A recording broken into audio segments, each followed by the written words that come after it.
We're shooting the shit anyway. Oh no, why are your cameras frozen? No. You don't have a third monitor. No, I do not.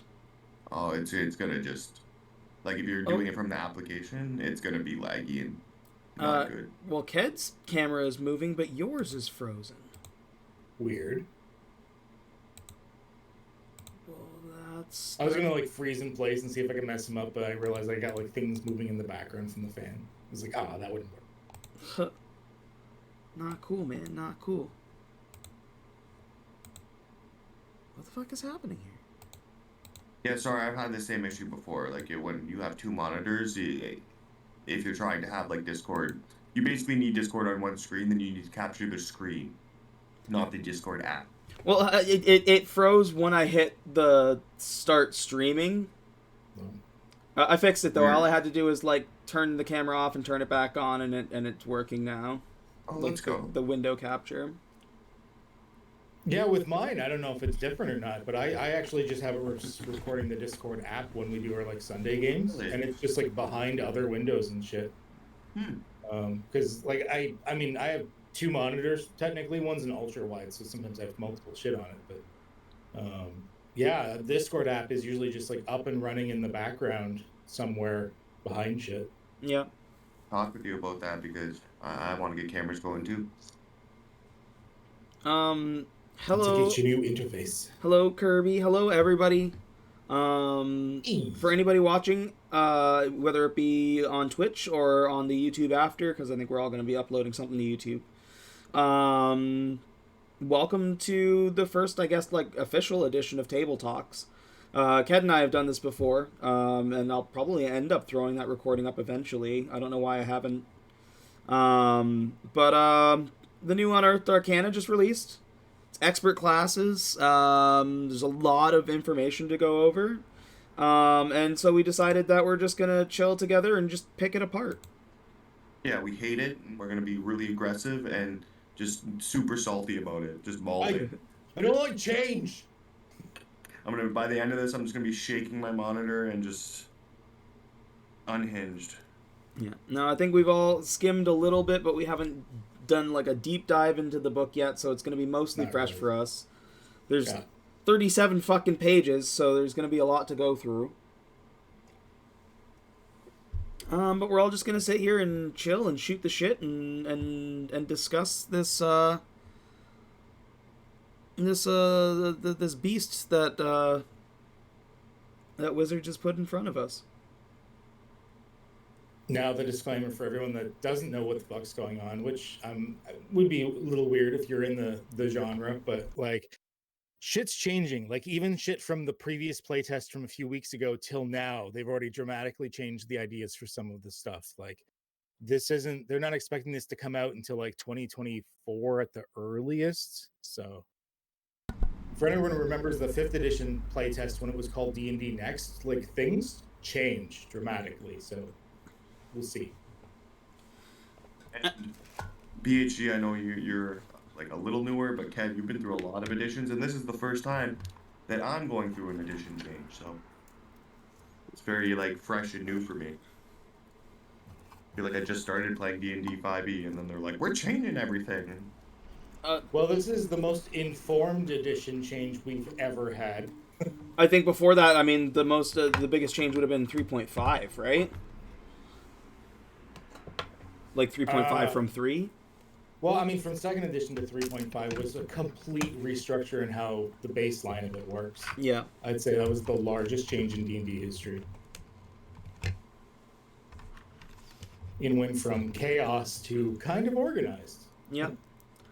So we've all got the UA up in front of us, and I think we've got the D&D Beyond up on the side for comparison as well. I do, yeah. So the first couple of the things that we're going to experience in here or read in here are expert classes. 3 classes appear in each document, or in this document.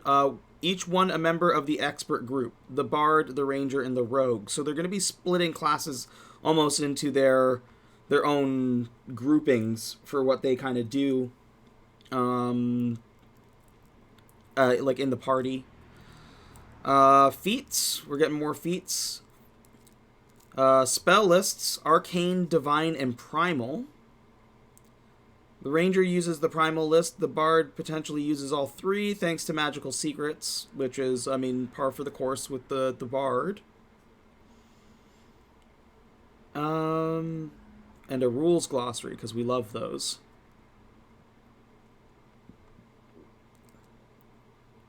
What does a D6 mean? See, what does a D6 mean?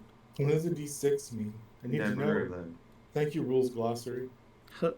Well, like it says here, like Primal and Arcane and Divine are underlined, and I'm not sure what any of those mean. So Yeah. So we're gonna get into that. So down here on page 2, we've got parts of a class. Each class contains the rules elements described below. Characters who have levels in a class are exceptional. Most of the inhabitants of multiverses aren't members of a class. okay. So, I mean, the same basic stuff. Primary ability of a class is critical to some of the class features, so when you create a character, make sure to place your skills properly. Or your scores. But So, I mean, this is baseline, like, put your stats in the right place, and then a footnote of, like, you need your 13 in order to multi-class in and out of something, which is exactly the same. Yeah, nothing's changing there. This is where we're seeing our first change, though. So this is our class groupings. We've got experts, mages, priests, and warriors. Experts are polymaths who have the expertise feature and elements of other classes. Mages are adepts of arcane magic, focusing on utility and destruction. Priests are stewards of divine or primal magic, focusing on healing, utility, and defense. And warriors are masters of combat who can deal and endure many wounds. And of course, the artificer gets a mention as an expert, but is still the red-headed stepchild of D&D. Yeah, here's one of the things I'm... Like, I like that they're trying to group it to make it easier for new people getting into it stuff, but some of the classes, to me, they don't really fully fit. Like, a paladin, to me, almost fits more in the warrior category than the priest category. I know they've got some holy spells and stuff, but they're primarily like a fighty martial class. I would agree, except for, like, I mean, yes and no, because it really depends on your subclass that you choose as well, right? Well, that's true for every class, though. That's true. Yeah. I mean, a rogue with the eldritch, like, to whatever it is, the caster type could be considered sort of a mage at that point as well. Yeah. See, when I peeped out the one D&D video that they talked with the game designer, he said that the point of splitting these classes like this was so you could homebrew, like they used Artificer as an example. So you could take Artificer, give him one of these archetypes, and then he would get everything in that kit. So they're going to divide feats and abilities and whatnot by these lists. Okay. So you can kind of input homebrew easier, is the vibe I got from it. I can kind of see it. Especially with the direction they've been going with their books lately, like, you fill in the rest. Yeah, you do the work. And try to have a skeleton for you to be able to play with and just input things in and be like, I want to make this homebrew thing, and just say it's going to be a warrior or a priest or whatever. Fucking $60, please. I am torn on that design philosophy. It's like, okay, I like the fact that they're giving us some toys and letting us customize it, but at the same time, they're sometimes giving us too bare bone of a structure and some stuff. Yeah. And then just like charging massive amounts of money for it. And I honestly think what you guys said just a second ago about the paladin is just a really good point of why this might not be a great idea, because it does pigeonhole. Like, the thing that even there are prerequisites for feats, but even that I think is kind of like bountiful luck for halflings makes sense because you need to have the luck feat, but that should be the prerequisite for just that feat.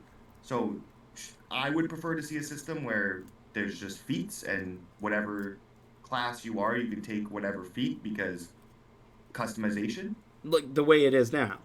Yeah, like the way it is now. But I think for a lot of the characters with these categories, I just think for the paladin and things like, it says it focuses on healing, utility, and defense. But a paladin, I mean, righteous justice, like smiting the evil, doesn't really scream healing, utility, and defense. for me. I mean, they can be pretty defensive, but it just feels weird. But at the same time, I think these are more flavor categories than anything, so it's not a big deal. The thing is, they're going to be reworking feats, and I think that they're planning, or the pitch is that they're going to be tying feats to these classes. So the druid, cleric, and paladin would be picking from the same pool of whatever it may be, feats or options or whatever you want to say. I honestly think that they're doing that because they feel like they need to try and rework everything. Like, feats as they exist now don't really need to change. Like, I like that feats are open to everyone so that people can make weird builds. Like, they shouldn't be constrained to just a small pool. I don't think you're gonna like the way feats are gonna start going then. No, well, I mean, I don't see most people liking when we get to the feats section. We'll see. I, as a player of previous editions, I am reluctant and scared of what's going to happen with feats, because feat chains and massive prerequisites are what killed 3rd edition and 1st edition Pathfinder. To me, it ruined the game. So, well, I like, again, like, at the end of the day, they're trying to make 1D&D like a supplement where you have an alternative set of rules. Like, I'll still use just the old 5th edition rules if I don't like what they do with it. Yeah.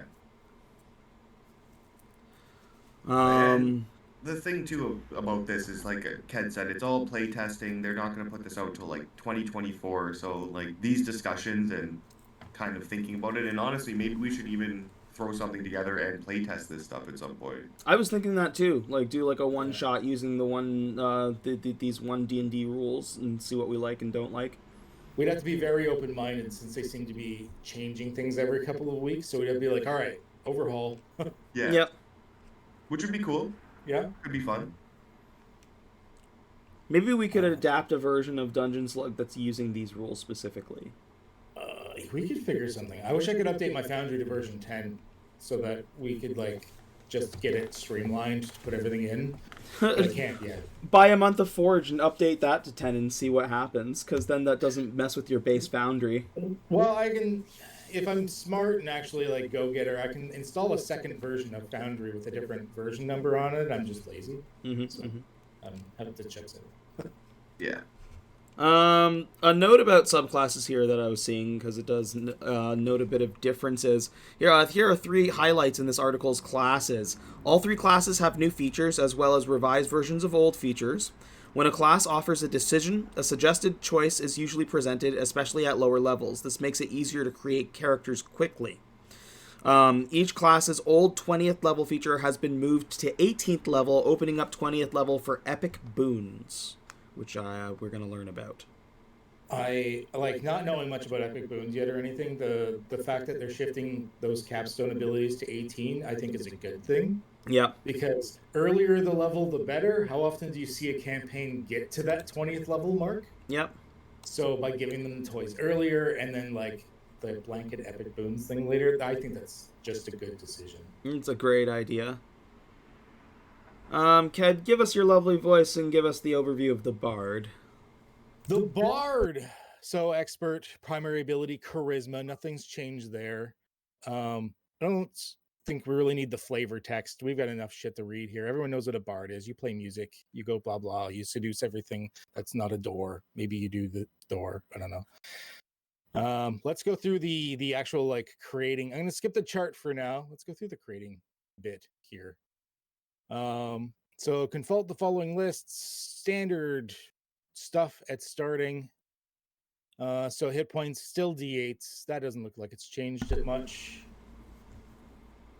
Saving throws, I believe, is exactly the same. I'm just going to double check. Yep, dexterity and charisma. Skills. So they give you, it looks like they give you example skills or any 3 of your choice. So just like BHG was saying earlier, they'll give you examples first, but it's still the bard of any 3 of your choice, which is that'll be. Here's where I'm seeing the first change, though. Weapons. They've lost some weapons. Yeah, because it used to be simple weapons, hand crossbows, long swords, rapiers, and short swords. Now it's just simple weapons. Unless they're defining those individual weapons as simple weapons. I I don't see like longswords and rapier. I feel like it's gonna be more dependent on your subclass. Like once they implement like swords bard and stuff like that. Okay. I think they want the bard. I think they're trying to push the bard into more of the supportive category. Supportive category. So I feel like that's why they kind of got rid of some of those weapons. But yeah, they only got the simple stuff now. Well, short sword is a simple weapon though, right? Is You it? know, Oh yeah. Because they had it listed on Bard before, but it wasn't necessary because short sword and rapier are like, I think short sword's a simple weapon, rapier's not though. No. So they lost crossbows, long swords, and rapiers. Yeah. you know, honestly, I really like that because the most OP thing a bard can have is a hand crossbow. Just ends campaigns right there. Well, unless they've changed things, the one of the most OP weapons in the game is a hand crossbow. Yeah. Armor looks to be the same. Starting equipment. So here's an interesting thing. So you can choose the starting equipment they have listed here, which is different than what it was partly because of the weapon differences and stuff. Yeah. Or just like a stock 100 golds. It's not like rolled like before, random and different for each class. I haven't looked at the other classes, but something tells me this is going to be a stock 100 gold for everybody. I'm going to say now, probably. So you just show up buck naked, but you got some money in your pocket? Yeah. Nice. Well, it says 100 gold. You can spend 100 gold on equipment, so you can like basically just customize equipment. It's like in the current rules, you can do that too, but it's a random amount of money that you get, and it's like different for each class. So yeah, I think just like a stock 100 gold. Which, I mean, that's not bad. You usually set up some shopping pretty early on anyway. So people can go and get their own starter equipment how they like it. And it seems also like this is kind of reflective of the skills and like the recommendation. Like we recommend that you start with these items, but you can start with whatever you want. Yeah. So they're trying to give like a little bit of both, like a little bit of that mentality of just you guys do it, just you do it, and also we'll do it too if you want us to. Yeah. So it doesn't change that much from what we have because you can customize your equipment right now. But the fact that it's a standardized amount of gold and you might not like roll minimum and be fucked, it's like that's good. I like that. Yeah. I like baselining everything. Randomness is fun sometimes. Like sometimes I still love rolling my ability scores. But for certain campaigns, especially if it's maybe a bit more cutthroat or something, I kind of like having a standard array or point buy because sometimes you don't want that luck. You want to you got to tactics it. Yeah. Depending on the type of game. So ability score 13 to multi-class. Yeah. Proficiencies.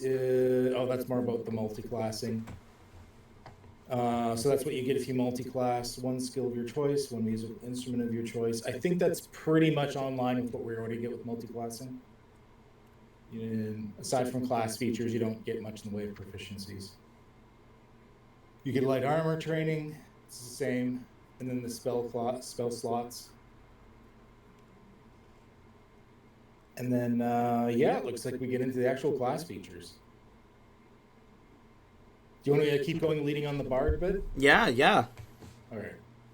As a bard, so we get the following class features. So bardic inspiration. Here's the big one. Here's the big thing for bard. So it still starts out as a d6, and you can use it in following ways. So I have perused this already. This is a big change, and I actually like this change.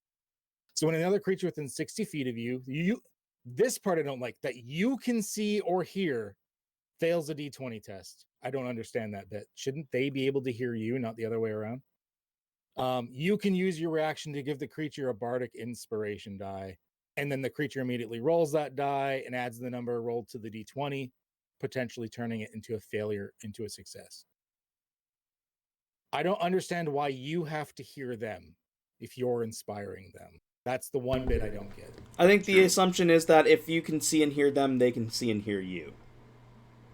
But that's a bad assumption. What if they're deafened? Well, yeah. But by these rules specifically, it says like you could bardically inspire a deafened person. Maybe that's why. Maybe that's why they did it that way, because they want to ensure that it's magical. Sure, they're Yeah. deafened by magic, but you're also using magic to give them that inspiration. So maybe that's why it's you see or hear them. But I can't do it if I can see or hear. So yeah, Okay, it is see or hear. Yeah. Still So see seems- if or they're hear. around a corner and you Okay. can't see them, as long as you can hear them, you can still inspire It them. still seems like a weird wording for the see or hear, and then I don't know. It's not terrible. It just seemed like a weird wording. I think they might have to refine that a bit. Yeah. Yeah. Also, like it is kind of balancing, but also kind of screwing the bardic inspiration because, like, say you're about to go into a social situation, so you give everybody bardic inspiration, and there's a lot of situations where the bard just gives away all of their bardic inspiration at once, and then 5 people all have bardic and they all use it in one round of combat. But with this, that can no longer happen, and But that's here's kind of the shitty. thing. Think of Friday game. Your bard gave bardic inspiration and to like Wes's character. I think it was Wes's character. And he basically kept forgetting to use it. And how often has that happened to you where you've given inspiration and you need to constantly remind them, hey, you've got inspiration? Like, how often do people forget that shit exists? Yeah, it's true. It definitely would negate that. I do, as a bard, you have to hound people. You have to, like, every time, like even Wes is like, "Oh yeah, I missed," and I'm like, "You have bardic. Do the thing, man." And This is sort of like force feeding them that inspiration. Like, so you're using it. this would get rid of that, but this also costs my reaction, It which does have costs, yeah. you know, it seems like it is definitely a little bit of a nerf to what bardic is currently. The fact that you can't spread it around Yeah. is Here's my is question for the you thing. in that regard, though. What are you using your reaction for as a bard instead of that? Silvery Because bars. this frees up a bonus or when you use your bardic card normally, is it an action or a bonus action to use it on your Bonus. turn? Bonus.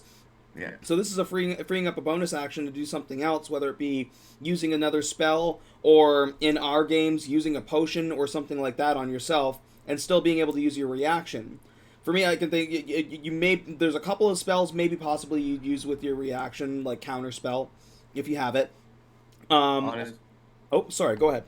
I was just gonna say, like, honestly, is playing a bard in current 5th edition, on any of the bards I've played, um, I found bonus action economy to be slim to none. As a bard, you really don't get much as your bonus action besides bardic. Um, so much to the point I gave my, like, plat in my Monday game. He's playing a bard. I gave him an item that lets him cast vicious mockery 3 times a day as a bonus action, because I feel like the higher level you get, the less you cast vicious mockery and the less you have to do with your bonus action. So It's based, but that's based on the spells you take. Because for me, the first thing I think of is a bonus action is a Misty Step to get away. I'm gonna lean with Adam on this one a little bit. Like, Misty Step is important, but yeah, you don't tend to use it that often. Whereas I do see reactions being used a little more often for heavy hitting, like game changing shit. Like a counter spell or a silvery barbs can turn the tide of a battle. That's yeah, true. like I would much rather use a silvery barbs as my reaction over a bardic inspiration as my action. But if you're As out my of spell reaction. slots, then you could still use your bardic inspirations as reactions once those are done. 100%, and that's cool, but the bardic inspiration is a pretty big feature, and I feel like it being a bonus action is like the bard's main bonus action. You know what I mean? You usually cast a spell, you give a bardic, you end your turn. Now there is the extra benefit. If we will move on to the next section here, because now you can looks like you can heal with it. So you can use your Ooh. bardic inspirations within 60 feet to use your reaction. So just like the other section of it, but you're using your bardic inspiration die, and is it just the die? Looks like no bonus to restore a number of hit points equal to the number rolled. So you have a built-in heal that doesn't consume spell slots as a reaction. That boosts it significantly. That does boost it significantly, and that can be like super clutch in a lot of situations. And these two things being separate now adds a lot to the bard's reaction economy. Like the bard has to pay attention to all of combat now because they got to pick their moment to use their reaction, and that I do really like. And here's one of the things I really like. getting technical on the rules here for a moment. In the stack of order of operations, the reaction happens before the thing you're reacting to. So if someone is about to die, you can react before they die to heal them. Wow. So that is a clutch maneuver. That's a big boost in my opinion, because a reaction happens before it. So someone just crits, does like 57 damage to this level 1 character, which would insta-slain them. But maybe that healing you gave them was enough to bring them up. We'd have to discuss exactly how that works, but reaction happens before everything. So It's interesting. We'd have to look into that further, but I could see that saving the day on an individual character. So in this case, putting the heal in, now that I'm looking at that, the reaction bit is a little bit nicer than the bonus action just because of that heal. 100%. That heal is nice, but like I said, just as far as Bard's action economy goes, you do not really use your bonus action. But the way that this stuff seems more written, it seems more like they might even introduce multiple actions at some point. Like they might do away with bonus actions. I'm not sure, but I don't think they would. And again, like, it's just an encouragement to build your character differently. You know that your abilities are now reactions, so that opens you up to look at your options for what you can take for bonus actions. And for bards, the sky's kind of the limit. They can take from any spell list. So you can make for some really interesting bonus reactions and plan out, maybe a certain, depending on the kind of bard you're playing, you can really adapt that.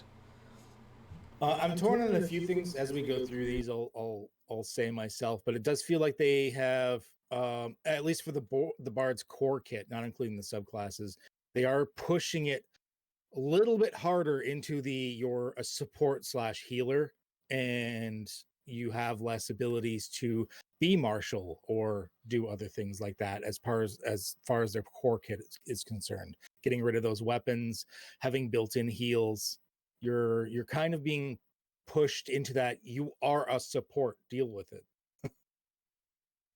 So I'm not sure how I feel about that. They're getting some nice toys, but at the same time, well, I'm kind of big on that. Like, your class should be your class. Like, if you're playing a bard, you should be a support kind of character. Like, do of kind course, of you can switch up the builds and combine things to make wacky extra builds, but their primary focus should be what they're good at. That's kind of the point of playing your role in a role-playing game. I do actually agree with that, because that's the reason I would play D&D over some other systems sometimes, is like Cypher. Obviously, we talked about, like, that's one of my favorite games, where there's no set classes per se. You can mix and match and take things and cobble it together, and everything works well. But you don't have set roles or anything. One of the hallmarks and classics of D&D is the fact that you have these familiar archetypes to fall into. So I agree that having defined classes is one of the strengths of the system. You know what you're getting. And then it looks like, so number of uses and in higher levels for increasing the dice, that's pretty much the same. You regain it on a long rest, and then later on in the class, I'm sure you get it on a short rest. The dice, I believe, go up at the same thing. Let's see here. Bardic Inspiration. So 8 and 5th, 10 and 10th, 12 and 15th. Yeah, so that's exactly stayed the same. So spellcasting, I like this and I hate this at the same time, because it makes me worried of what's going to happen to wizards, but we'll see when wizards come out in the spellcasting one. However, for these, there's some big changes in the ways spells seem to be working for everybody. We'll get into this. So prepared spells. So it gives examples. You have the following spells prepared, which you can just completely ignore, because Wizards is going to choose shitty shit half the time anyways. This isn't too bad, but it's circumstantial. Come on. Color Spray is a great spell. I mean, like disguise self by itself is okay, but it's very circumstantial. If you know you're going into a dungeon. But this is where we get into like this awesome bit. So you prepare 2 0-level spells and 2 1st-level spells. And I noticed they're calling them 0 levels sometimes, and not cantrips, and sometimes they're calling them cantrips. I think there's going to be reasons for this. So it must be from the arcane list. But first of all, one big change: you can only cast spells from the divination, enchantment, illusion, or transmutation schools by default. That's it. So that's interesting. They are definitely sort of guiding which direction the bard should go, and I don't entirely disagree. But one of the major things is when you finish a long rest, and I'm seeing this with I've sort of perused in the Ranger a little bit too. It's the same thing. Basically, everyone gets the ability now that I've seen, as like what the Divine Casters did, where you can just like swap out your spells. Like it looks like they don't want people to feel locked into their spell choices. They can just swap it out to be what's comfortable for them that day, which is not a bad thing. That's super interesting. I really like that. The only thing I'm kind of questioning at this point, I guess we'll see when the other classes come out, is how would like sorcerers work with that? Because the kind of main difference between sorcerers and wizards right now is sorcerers get meta magic and you pick your spells and you have them forever, and wizards you learn spells and prepare them. This could also be a huge nerf to wizards as well. If everybody has access to their entire class list, one of the major benefits of wizards was the fact that you could amass more spells than other people with your spell book. What is the point of that now? So we're going to have to see when the spellcasters come out, because this change is really neat. It's comfortable for everybody, gives a lot of customization, but sorcerers and wizards need something as a result. Yeah, Absolutely. for sure. It really feels like, a buff somewhere is a nerf somewhere else, and this you can kind of see. Like, it's a buff for the bard, but it's definitely a hit to the wizard. Yeah. So it looks like spell slots pretty much work exactly the same. Charisma's your spell ability, that's all the same. You can use a musical instrument as a spellcasting focus.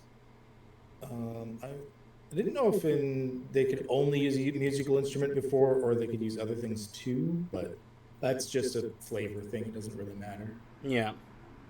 So expertise, I'm assuming all of the expertise classes are going to get this, since they're expertise classes. But you get expertise in 2 skills of your choice. I'm assuming they list somewhere what expertise means. I'm assuming it's the same thing as before. You just get double your proficiency bonus. Yeah.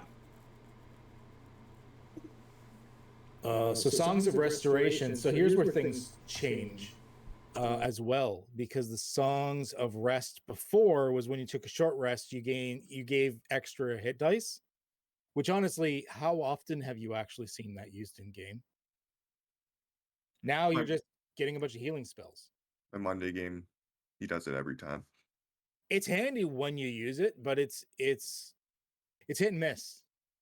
It can be hit and miss. It's not great, especially at higher levels when you're rolling like 6 hit dice on a short rest.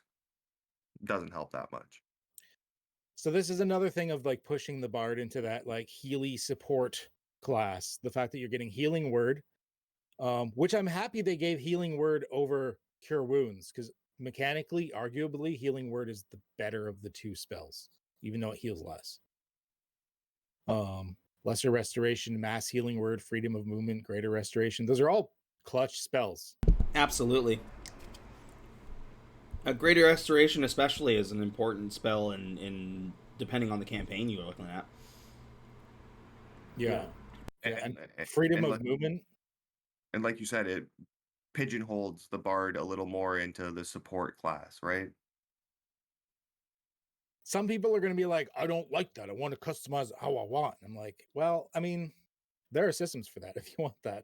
But at the same time, these are archetypes for a reason. They're stereotypes in a way to give you guidance and to give you the familiarity, I think. I don't think that's a bad thing. You still have customization, tons of it. Yeah. That's exactly what multi-classing is for. Yeah. Yeah, that's when you mix and match with multi-classing. Subclasses, same shit, different day. Feats. So you gain either the ability score improvement feat, because the ASI looks like it's a feat of its own now, or another feat of your choice. I like that. I mean, it's not much of a change, to be perfectly honest. But it was always, am I giving up an ability score improvement to get a feat? But now it's just, I'm gaining a feat. Do I want the feat to be the ability score improvement? Yeah. It's not mechanically different, but it feels different. Yeah, just a better wording for it. It makes sense. It makes more sense. Jack of all trades. Did that change in level? Yeah, that used to be a 2nd level ability. So you're not getting this until 5th level now.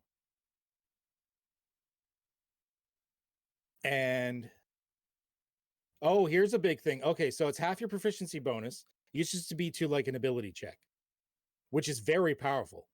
Now it's an ability check that uses a skill proficiency, they specifically state. So initiative is an ability check. It no longer applies to initiative. Like there's like counter spelling rolls, dispelling rolls. Those are all ability checks. Jack of all trades no longer applies to any of those. Interesting. So you get it later and it applies to less things. But I think that's because rules as intended. I think that's what they were trying to go for in the first place. Yeah. I think we had this talk the other day, because like I was like, ability checks to me have always been like revolving around skill proficiencies. But there's also that like you make your ability checks as if you were making like just a strength check, like straight strength, straight constitution, or anything else, right? And people forget things like initiative. It's just a dex check. An initiative is a dexterity ability check. Yeah. So anything that affects ability checks affects your initiative roll too. There's a lot of little things like that because there's only 3 types of rolls in the game, really. But they getting a little better at explicitly wording this. I think they've seen people break shit on the internet.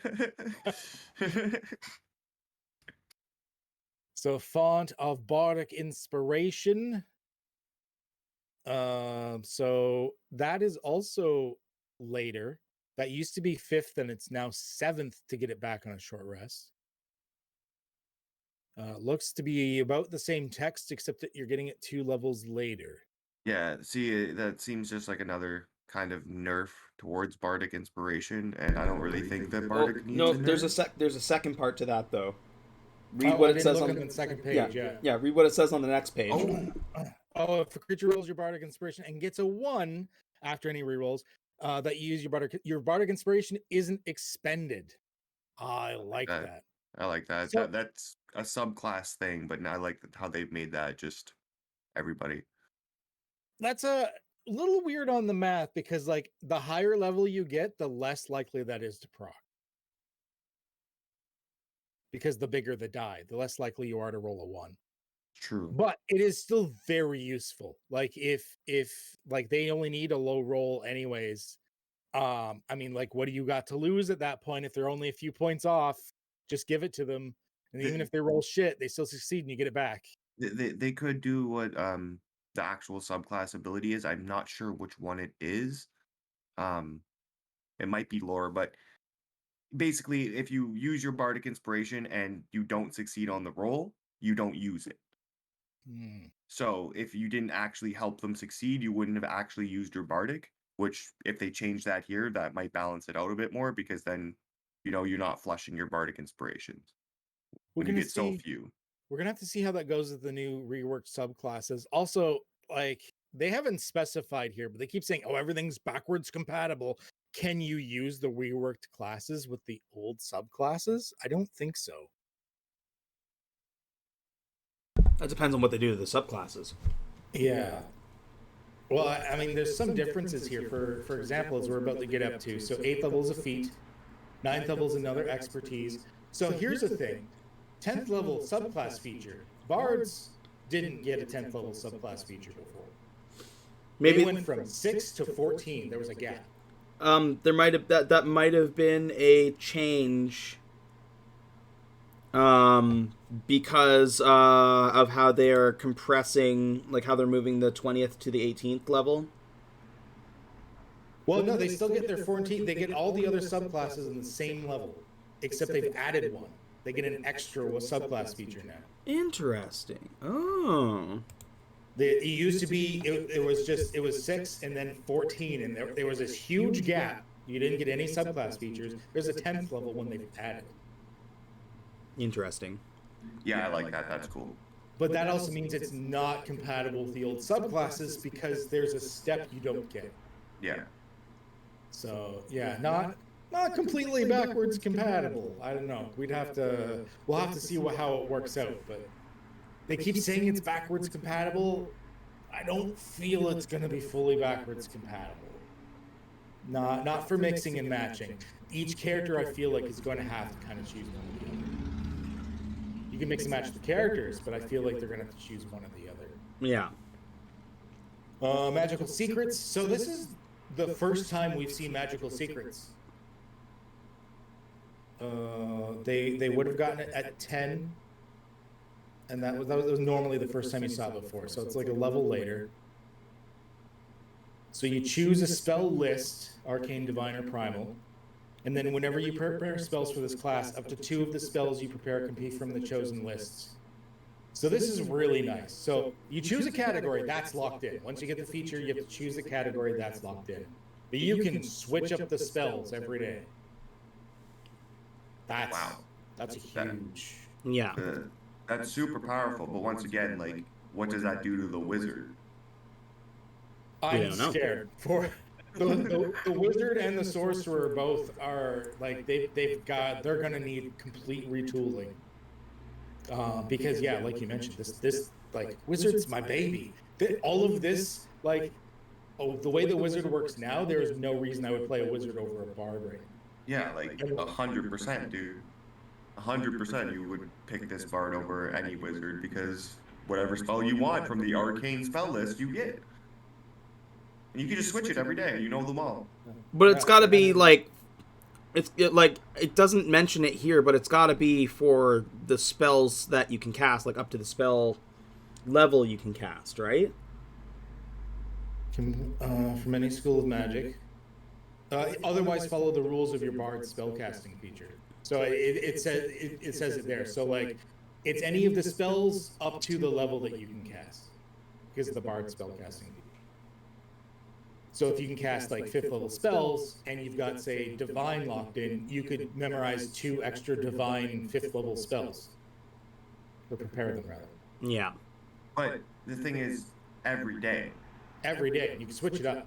Every day you wake up. Divine. You get only divine, but that one of the 3 spell lists, you just get 2 spells every day. So yeah, and I wonder what they're gonna do to wizards. You could choose arcane to just like, because you're like as a bard locked into those specific schools. Arcane, if you choose arcane, you just open up the entire arcane. Yeah. I'm worried about wizards. I'm worried about wizards. 12th level. So like the ability score improvements all seem to be the exact same. Yeah. Area. It's exact same. Then there's your 14th subclass feature. Further magical secrets. It looks like you just get another category. And then 2 more spells. So you're now 4 spells, but like those spells are locked to that category. So if you choose, because they have to be different categories. So in the first one you could choose arcane, but the second one has to be divine or primal. Yes. So it has to be the 2 spells from the one, 2 spells from the other. I feel like I know of some very specific problem players that are going to try and cheese this and be like, oh, I just get 4 spells of whatever. No, it's not how that's working. But well, once again, so now you have 2 out of 3 of the spell lists. Yeah. Just complete access to any spell from 2/3 of the spell list. Yeah. Yeah, that's huge. That's massive.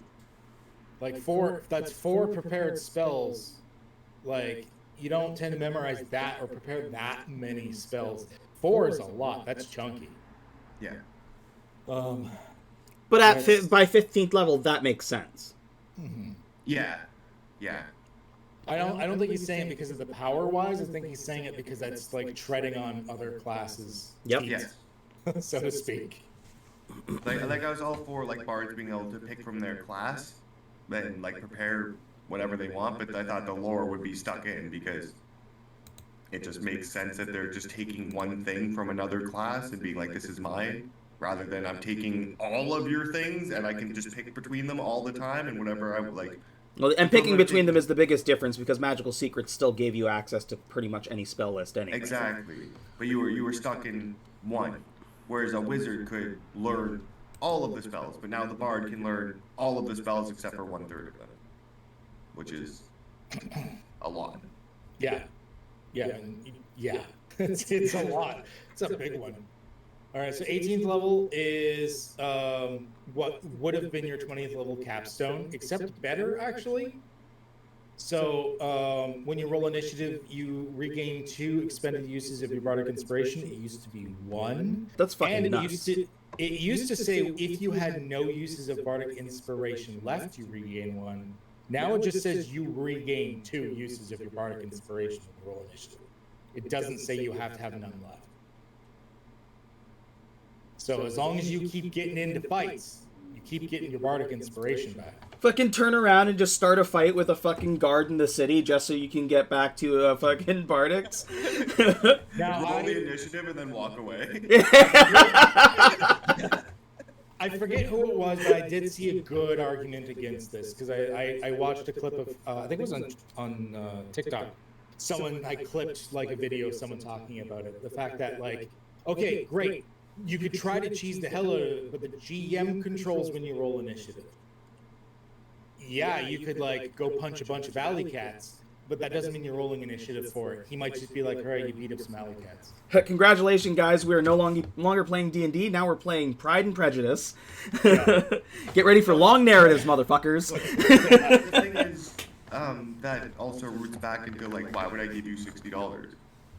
If your system can be made so my players can just cheese initiative and then get benefits, why is that on me to have to, as the DM, to combat that? Why isn't the book written in a way that they can't do that? I agree. It needs to be reworded to be better. Just be better, wizard. Just be better. Just be better. You hear that, wizards? Just be better. You're bad and you should feel bad. Yeah. Either they need to re-implement the clause of when you have no bardic inspiration left, which I don't really like. I would like it if you could like top it up a bit, or limit it to be in line with everything else and make it to your proficiency bonus, like number of times, which is like at this point really chunky. Like that's a good number of times. But at the same time, like there's no infinite cheese combinations. There's no like 5.5 coffee lock style infinites going on. So just limiting it, and since like ever since Tosh's, I think it was when they started implementing everything running off of like your proficiency bonus, I think that would probably fall in line. And then you get your feat at 19th, and then you get your epic boon at 20th, which I'm assuming we'll get a little more into when we get to feats. Prepared bard spells, these are like the suggested. Seems like a pretty solid list for the most part. I mean, I would just usually suggest look through the spells and pick your own, but yeah. I mean, if you're a brand spanking new baby player, or you just do not feel like thinking, or you just need like, I need a character now, then yeah, these suggestions are great. You just basically have a pre-built character as part of the class. Yeah, and it's something to go off of, right? Like, this is the norm. Okay, well, cool. You know? Yeah. Yeah, they're not terrible choices. No, 17th level, power word kill. But it works. It's one of the words, right? So it's a spoken. You can make it a song. I guess it kind of works. So then we get into our subclass. Now, I like the fact that they seem to be standardizing that word, because before they in like, even if you look in the player's handbook or D&D Beyond, they didn't call them the subclasses. It was like Bard College, Fighter Archetype. Each class had its own name, which was confusing to newer players. They're like, what? Especially since most of us would just call them subclasses. So it looks like it's just a subclass now, even if they individually have special names. So more wording, that's good, because it's less confusing. Yeah. So flavor text, College of Lore, whatever. You know stuff. You're a smart boy. Okay. Bonus proficiencies. Let's go to college. So 3 skills of your choice. So this is specifically you get Arcana, History, and Nature, but if you have them already, you can replace them. So that's a bit different right off the bat. Instead of just blanket 3 of your choice. Yeah. So interesting. I guess I can kind of see where they're going for, though, because those are the 3 main knowledges, and you're a lore bard. Yeah, that's fair. That is fair. So they're kind of refining it. I get it. They're focusing the flavor of it. Cool. Cutting words. Let's see how different this is. You learn to use your wit, 60 feet. When they succeed on an ability check or an attack roll, which I think that was. This is already a thing. It used to also be or a damage roll. They've removed that. Not damage rolls anymore? No, just ability check or attack roll, so you can't lower the damage. It's just the to hit or ability check. But you get the healing bardic. Yeah. So you get that instead. So yeah, that makes sense. So yeah, there's no sense you'd want both anyways. Yeah. That's true. That's a very good point. Very good point. And then the rest of it's basically the same. You roll your number, you subtract it. Yep. Cool. Cunning Inspiration, which is new thing that's new. Okay, that's different. When a creature rolls your bardic inspiration, they roll twice and use the higher of the 2 rolls. That's nice. Okay. Advantage on bardic. I love it. I really love that.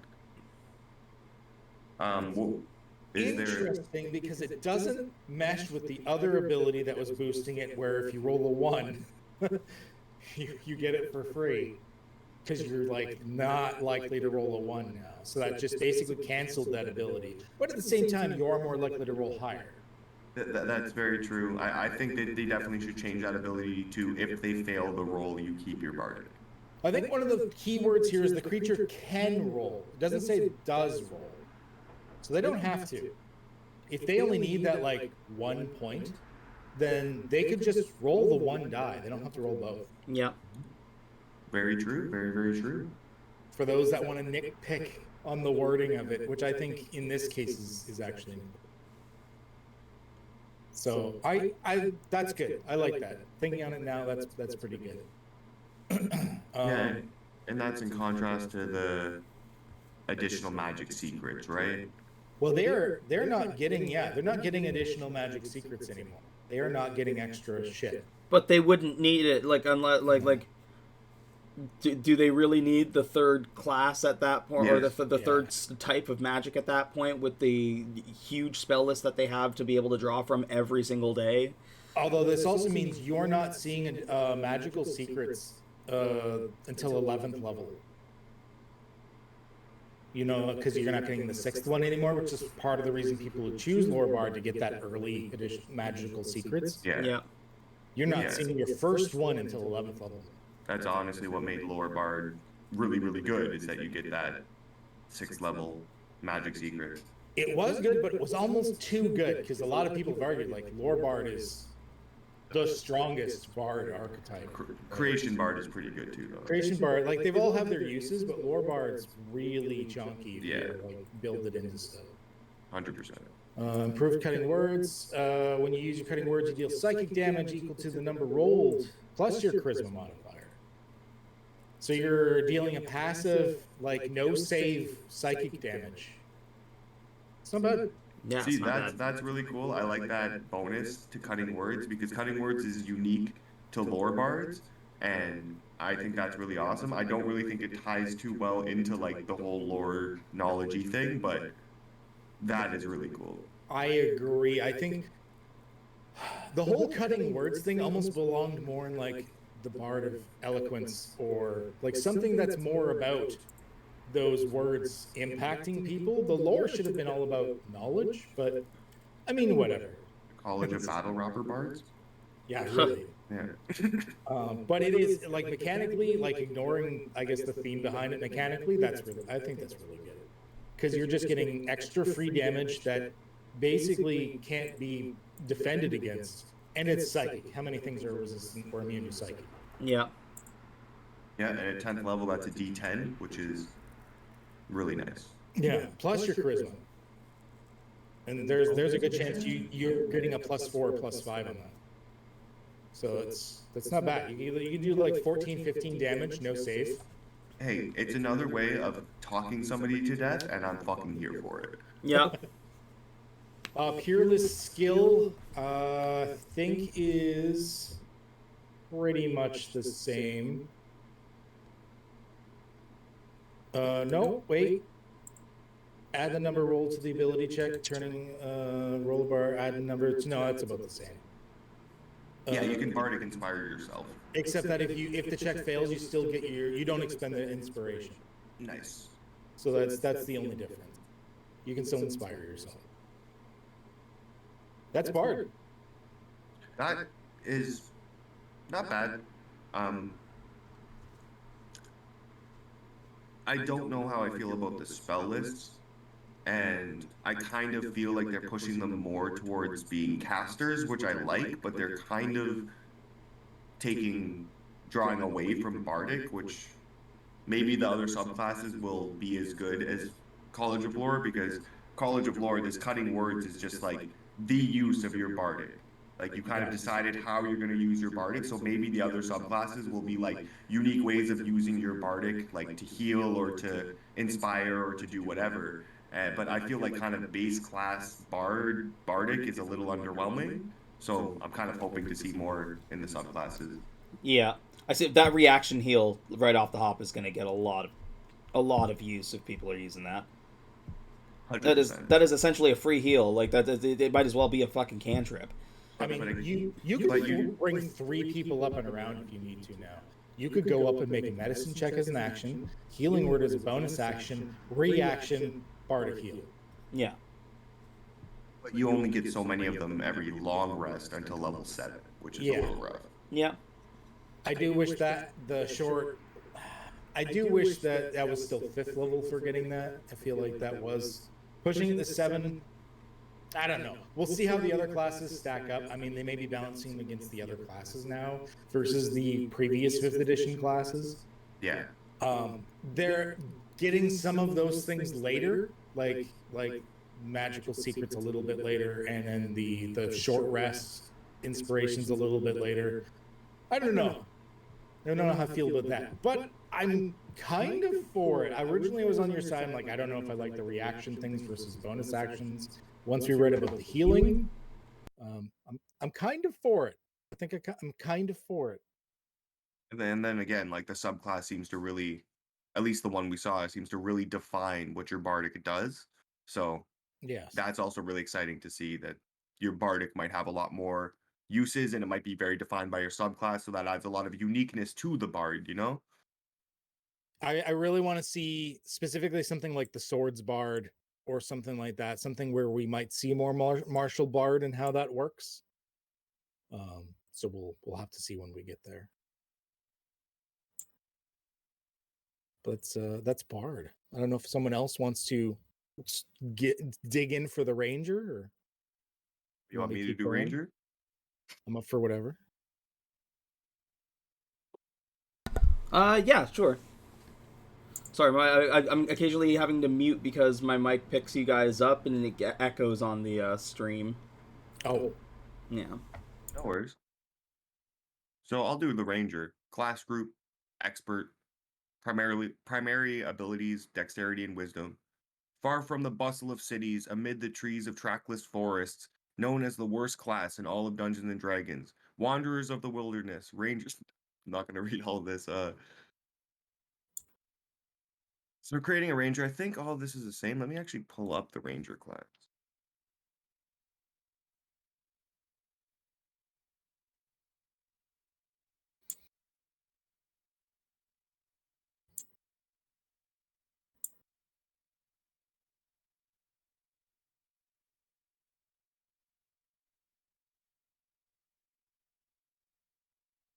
Yeah, that all seems about the same. First breath's about the same. About skills. Strength, dexterity, their skills. Yeah. Yeah, it looks like all the skills are the same. Looks like all the proficiency stuff is about the same.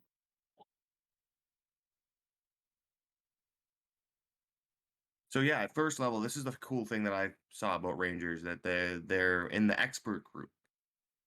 So they now get expertise at first level and just 2 proficiencies of their choice. I was wrong about starting equipment. I thought everyone was just going to get a baseline of 100 gold, but I see they get 150 instead of 100 like the bard did. Oh, look at that. Yeah, so it is actually different depending on your class. Yeah. It's not random, but it is different. So they wanted to give Rangers a little extra love. So here's an extra 50 GP to start out with. Please play a Ranger. That makes sense, though, because the armor that they have access to is more expensive. Yeah, I was initially worried about that, because if it was a baseline of 100 gold, that is dramatically different for a monk versus a fighter. Like, 100%. What does a monk need? That's good. Yeah, ability score minimum, all the multi-classing stuff.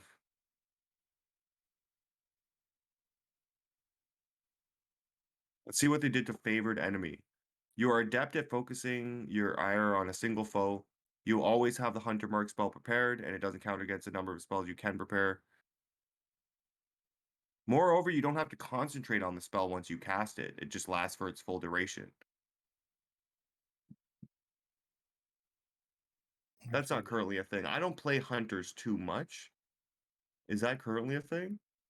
For Rangers, it was a concentration before, I believe. I'm pretty sure it was always concentration. Yeah. Not that you had a lot of concentration spells before as a ranger. We'll see when we get into the spell casting here. So it was never really an issue. But it's still nice because you can now get hit and not have to worry about losing your Hunter's Mark. One thing I've seen in so many people's like custom ranger like rebuilds is the fact that they would give it as an ability rather than consuming spell slots. I wish they had done that here. Because once again, even though you don't have to concentrate, there's a good chance you're still spending a chunk of your spell slots on just this one spell. Yeah. Yeah, again, it kind of like holds you down to that one thing when you could have just made that a feature and let them have a little more customization, a little more freedom with their spells. And you're like a half caster. You don't get like a lot of spells per se. It's a bit of a buff, but it's still nah. Yeah, like the lack of concentration is nice, but I see what you're saying. Yeah, you definitely want more spells.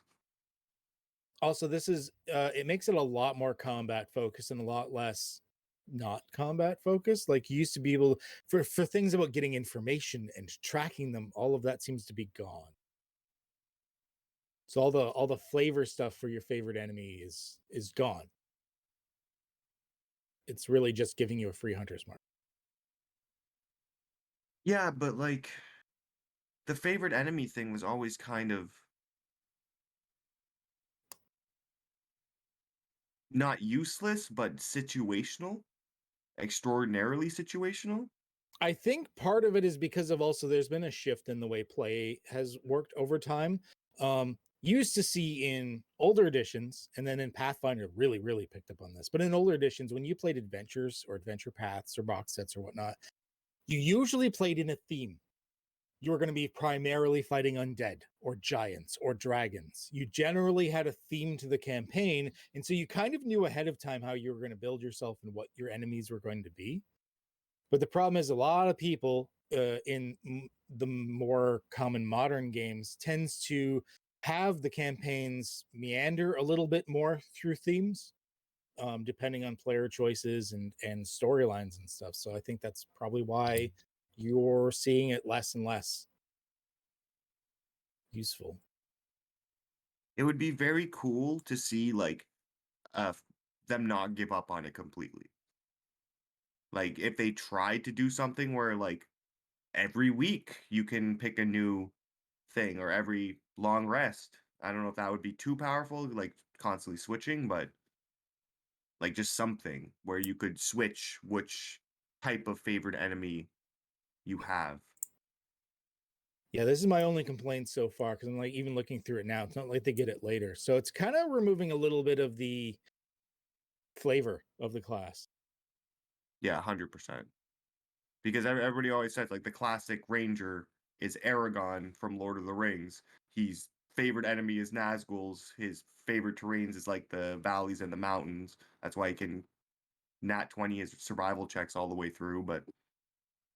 And this just takes away that like, and even what I'm saying about being able to switch your favorite enemy does also kind of take away from that flavor.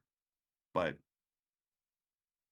kind of like the harsh reality is unless you like work with your DM to pick a favorite enemy that will show up often, then you're kind of just screwed. Edwin in the chat makes a good point, and it's as they're doing it now, whatever creature you have hunters marked is your favorite enemy. Yeah, yeah, it's on a specific entity rather than like in general that type of entity. Yeah. Yeah, again, it's getting rid of that deep-seated knowledge of one type of enemy, if that makes sense.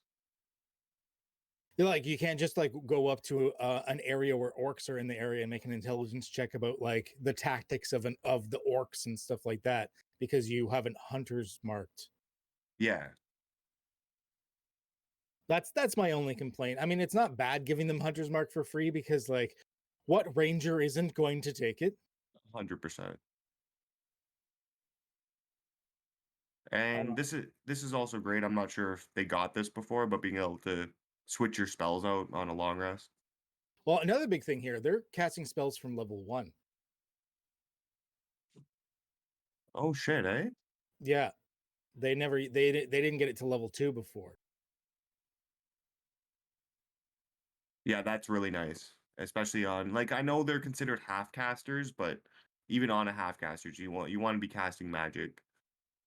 It's kind of the point of playing the class, right? And they get cantrips. Yeah. Oh yeah. Yeah, they get cantrips. That's a biggin. I accidentally, when I was writing my Podley's book before, I accidentally made a ranger cantrip before I remember they didn't get cantrips. Now I can make a ranger cantrip. Yeah, that's definitely cool to see. All right. I like that. I like that. Yeah, that definitely adds a lot more to the class. And again, we're seeing that define like the definition for the spells now. This one they can only take from the primal spell list. And it can't be evocation. So no bang bang boom spells. Yeah, only ranger shit. They can swap it out just like Bard, just like everybody now probably. Yeah, that's all swapping it out. Spell slots. I mean, works as per the chart.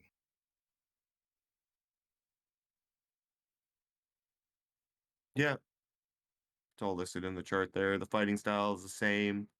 You get your subclass at 3rd, defeat at 4th, extra attack at 5th. Actually, they lost the dueling fighting. They lost the dueling fighting style. They get archery, defense, or 2 weapon. They don't get dueling anymore. So no one weapon style.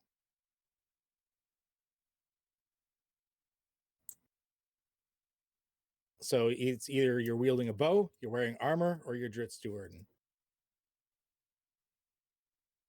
Yeah, no more axes, no more swords. You can't be like a swashbuckling ranger. Yeah, it makes sense. Again, yeah, it's more of that like trying to hold classes to what they are. Extra attack. It's a minor. Yeah.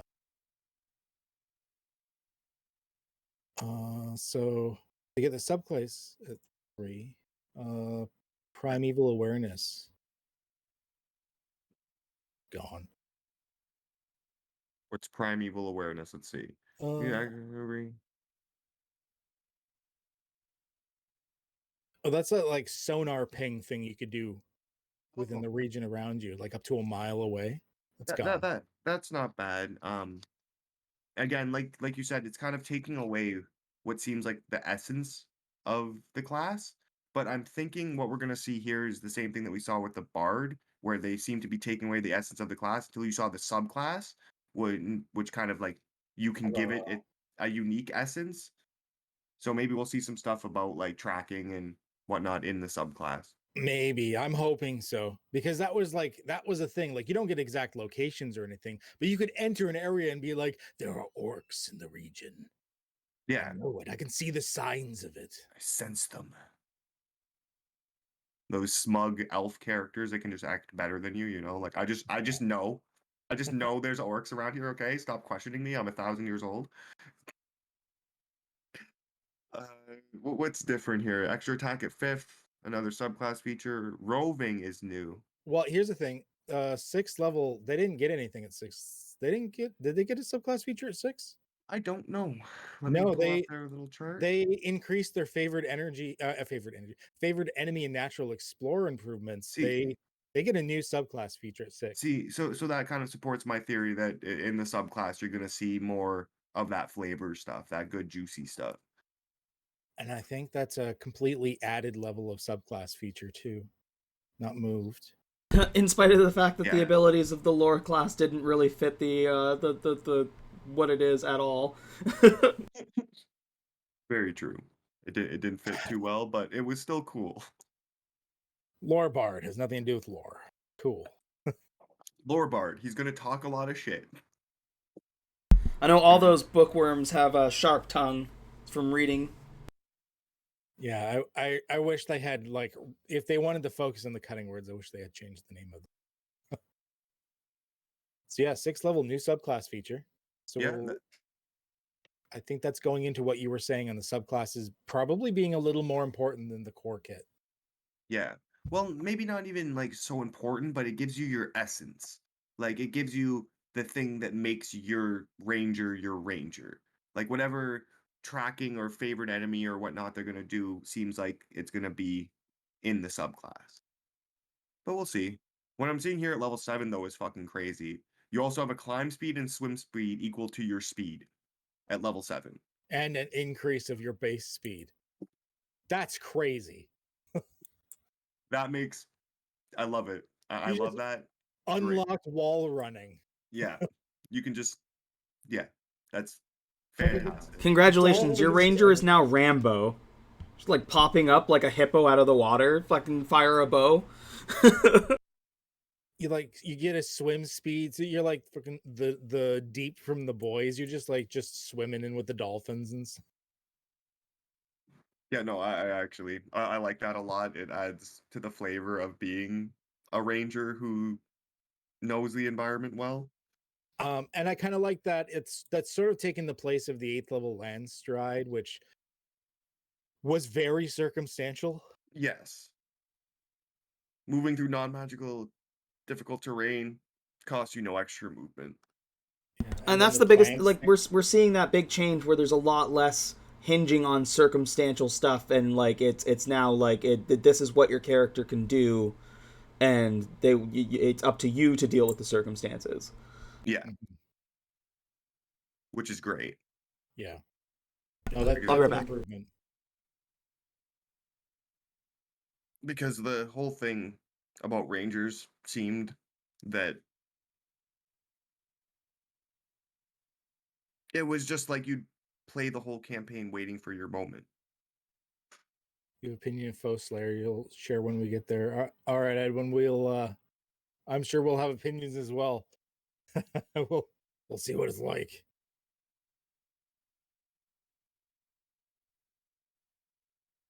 Yeah, I've got a lot of opinions on this so far. I'm not trying to be too critical, but like, because shit's gonna change. yeah, I feel like I was a little I jumped the gun a little bit there with the bard saying like, oh no, this is not good because bonus actions, but that subclass really sold me that they're going for something a little different and it's Yeah. nice. It's in some ways the bard. It's they got some improvements, some nerfs. I think it's kind of both. I think it's just different. It's just different. It's We're just old and we different. don't like change. No, 100%. I'm gonna grab a drink though. I'll be right back. All right. I'm gonna stay here and entertain the audience while we all AFK for a second. I'm back. Oh, and BHG comes back just as Just in time. TalkingWithAdam goes. Oh, we'll wait till I heard he's gonna grab a drink, so we'll wait for him to get back. We're But gonna take. I'm gonna take a minute here to get a drink. I'm gonna refill my water as well. Then yeah, we'll be right back. Absolutely. Honestly, I mean, the Bard was underwhelming. I don't know if I like all of the changes, but I like the Ranger as far as it's going so far.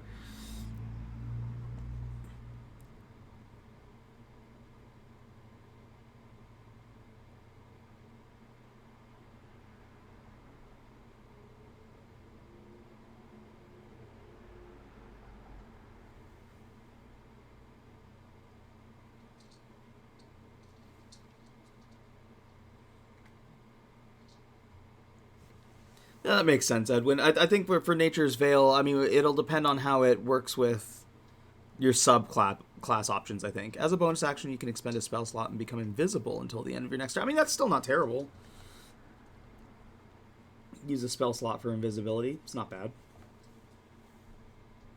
Can't you just use a spell slot to cast invisibility? Assuming that invisibility is available in that spell list. True.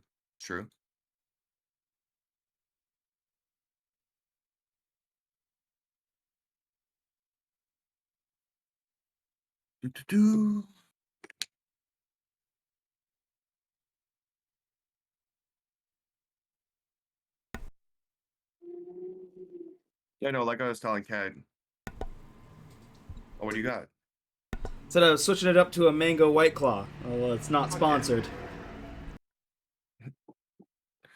Not sponsored, but buy the shit. White Claw, if you're somehow watching this video, sponsor me. Yeah, do it. Just do it.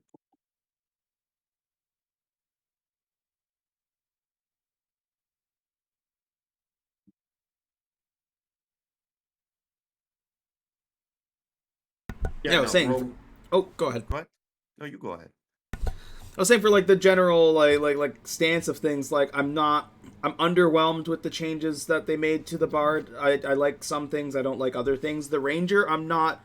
There's not too much about this I don't like so far. The Ranger needed an overhaul in a way that, again, it's like it's a little less flavor, but I'm seeing more utility in the way that there's like that extra speed's gonna be a killer at 7th level.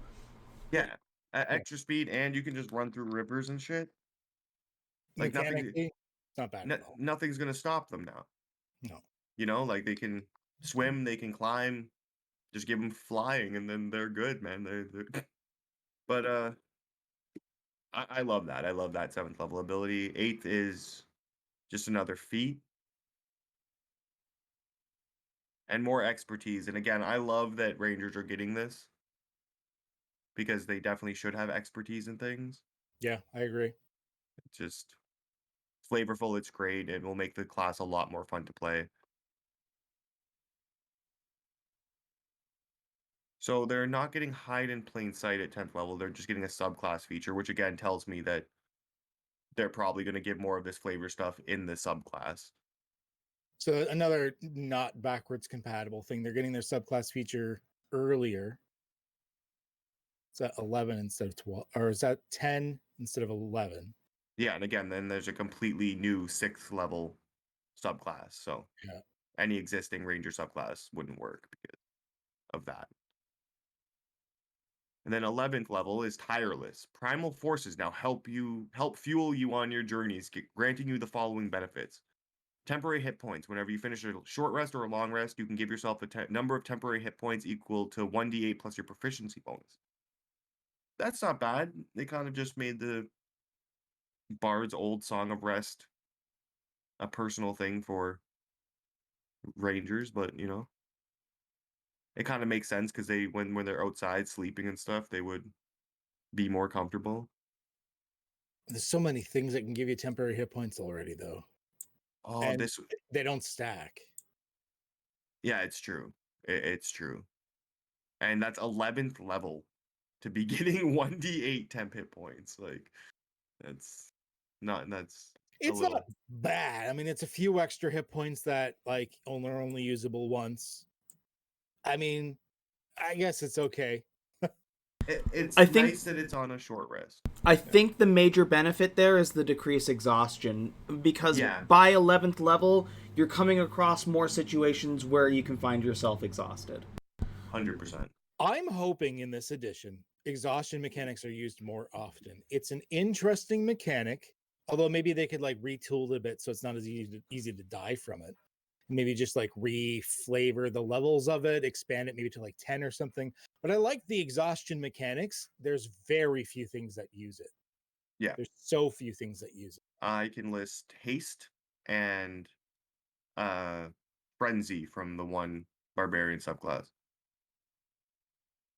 I think it would be really cool if there was like more abilities, like the ability to like overcast spells or cast more spells or something while exhausting yourself, or like things like that. Other uses, like optional uses to exhaust Ooh. yourself. Yeah, like your fireball does max damage, but you take a point of exhaustion. Like, Some shit like that. or like you're out of spell slots and you want to cast that one last spell. Yeah. I like that.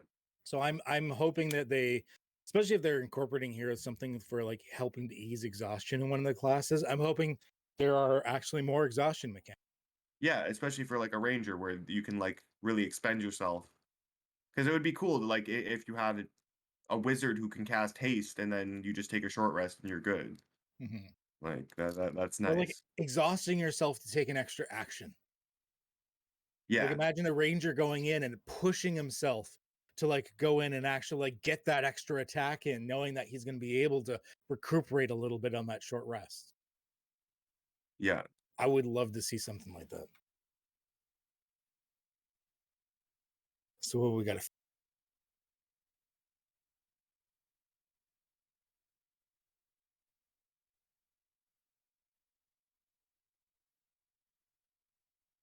What do you get at 13th? Nothing. Oh. You get nothing. So really, it's kind of like instead of the hide and plain sight, which was kind of like, yeah, you just outright can turn invisible at 13. It's like later, but that's instead of vanish, basically. Sorry. Yeah. See, I like that it's a bonus action because you can literally shoot off some shots and then disappear, or you can disappear and then roll a stealth check, like use the hide action at advantage because you're invisible. Yep. And be like actually really hidden.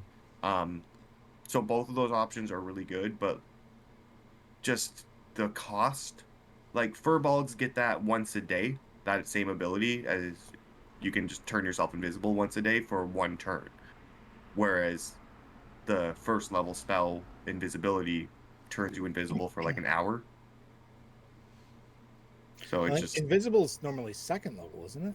Is it a second level? I think so. Well, that's like I'm wondering what they've done to amend that. Like, where does invisibility fall in what spell list now? Yeah, that's with true, that. right? I'm assuming it's gonna. Oh, I'm assuming it's gonna be arcane. I'm assuming. Yeah, invisibility is normally second level. So technically, with Nature's Veil, a ranger is casting invisibility with a first level slot, Which is cool. And getting, yeah. And it clicks in with the ranger shit, right? Like you said, you take that second to like dodge into your background and whatnot. I like this. This is way better than Vanish, I think, in every way mechanically. Vanish is a 14th level ability. Let's see this. You just can't take the hide. You can take the hide action as a bonus. Okay. Yeah, rogues get that at like 2. So yeah. Subclass feature at 14. Feral senses. What? Blind sight, range 30 feet. Jesus Christ. That's a big. Are you kidding? That's big. That is big. Just like, you can't hide from me, motherfucker. Yeah.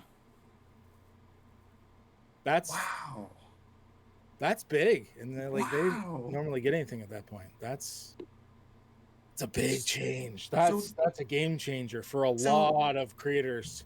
Base class, you can swim, you can climb, and you can see fucking everything. And you can turn invisible. And you can turn invisible. Yeah. That is terrifying. You're the predator. Well, turn invisible, but only for a turn. But still. As long as he keeps expending like spell slots or whatever. Yeah. I love that. Feral senses that's a great thing. That's clutch. Yeah. All right, this is what Edwin was talking about, right? Foe Slayer. Yep. At 18th level, so you get an extra D4 at 18th level. Deals extra 1d10 damage to its target rather than an extra d6. So, versus your wisdom modifier to the attack roll or damage. Yeah. Which is what it used to be. And Edwin says, when it comes to the Ranger's Foe Slayer ability, I'm convinced 2d6 is preferable over the current 1d10. 2d6 is psychologically more satisfying than 1d10. If you roll up to 5 on the d10, you might think you could have done better with the d6 you had before. But if you roll 2d6, you know that the damage of the second d6 is damage you would have done if you rolled just one dice. So he's saying it's a bit of a nerf. I'm saying he's not saying it's enough of it. He's not explaining how much of a nerf it is. Because not only is it now a random amount instead of just your wisdom modifier, which at this point is probably like a +4, +5. Probably a +5. But it used to be to your attack or damage roll. Like if you needed to hit something, you could put it on your attack. You can't do that now. The Bard gets 2 bardic inspirations for rolling initiative. Yeah, and the Ranger gets an extra 1d10. Gets to go up 1 dice size from a 6 to a 10. And like you said, like, why not just 2d6? So then you just have double. And then it's like, I rolled a 1 and a 1. So, it's cool. But, like, it's just so underwhelming. Because it's an increase in dice size, it's a possible +0 benefit. Because you're rolling an extra 0 to 4 extra damage over the d6. Yeah. So that is fucking rubbish. This is like opening up your 10-piece chicken nuggets and seeing 9. Yeah.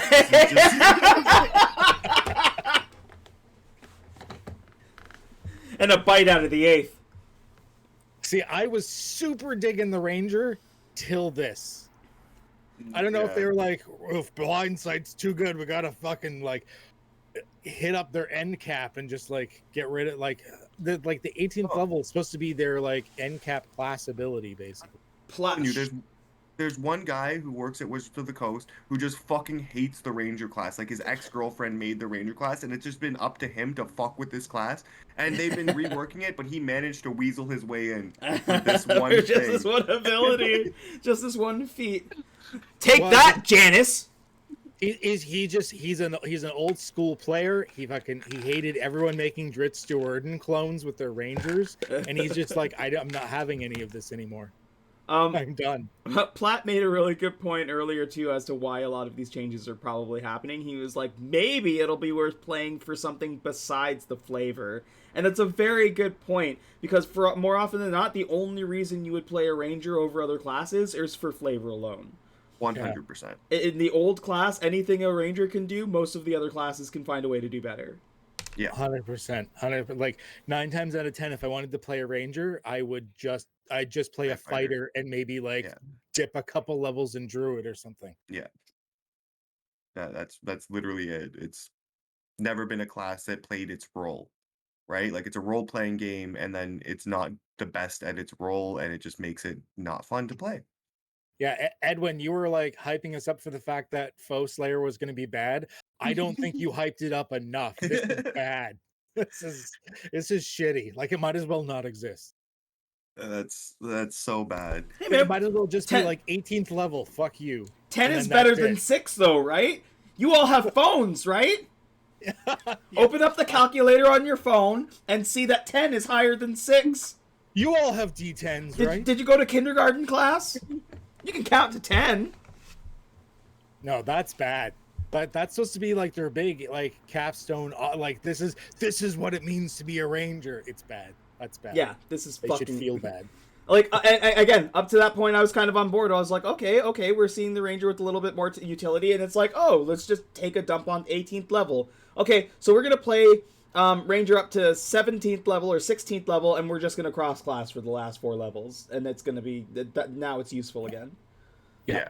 Like they had me so good with blind sense at level 15. I was just like, this class is fucking awesome, and then they hit you with that D10. I would play it till 7th level to get the 5th level spells, and then that's it. I don't see a reason to play Ranger past 17th level. Yeah. Yeah. So I think it's... Yeah, there's really not one. Yeah, it's 17 that you get 5th level spells. I would not play it past... And, like, unless you're going for those epic boons at the end. They better be fucking good. They better be fucking good. Because Ranger-wise, I do not see a reason to play a Ranger past level 17 right now. There's no reason. That's bad. Jesus Christ. Ranger. My God. Up their hunter subclass now. Oh, yeah, I should switch to hunter. There we go. Hunter Ranger handbook. Why not? This looks okay. Different. Very different. Okay, so Hunter's basically a rework. Yeah. Entirely. You stalk prey in the wilds and elsewhere, using your D10 as a hunter to protect nature and people from the... Hunter's Prey is the first 3rd level ability here. Your tenacity can wear down even the most resilient foes. When you hit a creature with a weapon or an unarmed strike as part of the attack action on your turn, the weapon or unarmed strike deals an extra 1d8 damage to the target if it's missing any of its hit points. You can deal this extra damage only once per turn. So stacked with Hunter Mark, that's disgusting. It's neat that it's also added onto unarmed strikes. I can see some Monk Ranger shenanigans with that. Yeah. It's still Colossus Slayer, just with like a slight amendment. Like, it's not a huge difference. Yeah, I'm seeing that here in Hunter's Prey. Basically, they just got rid of the other 2 options. Yeah. You don't have the options for Giant Killer or Horde Breaker. So you get Hunter's Lore.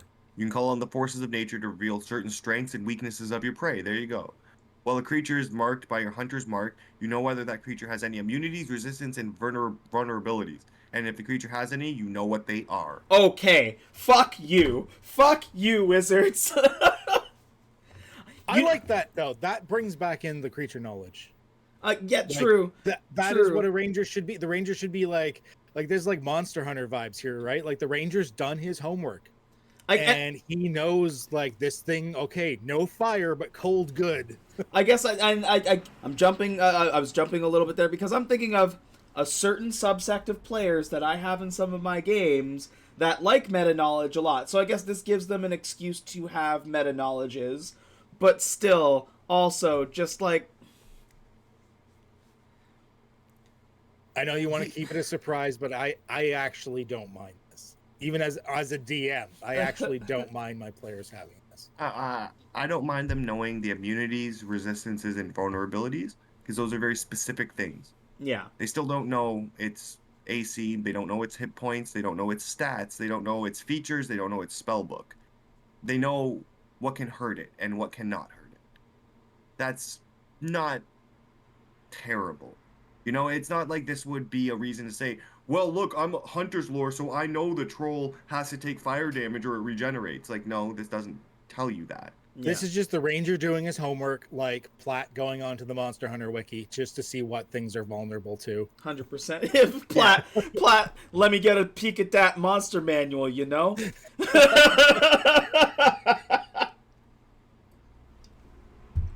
Oh, that's good. No, I actually don't mind this. It brings back some of the flavor of knowing the creatures you're hunting. Yeah. And at 6th level, that's fair. And you have to hunter's mark it. Yeah. It takes a spell slot, and it justifies that spell slot that you're spending on your hunter's mark, and it gives you that flavor of being a ranger. I think all around that is a great thing. Yeah, no, that's not too bad. I can see why you balked at it at first, though.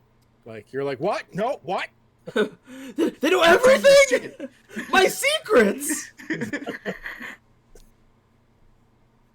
What if I change a creature's vulnerabilities just to fuck with those players who studied the monster manual?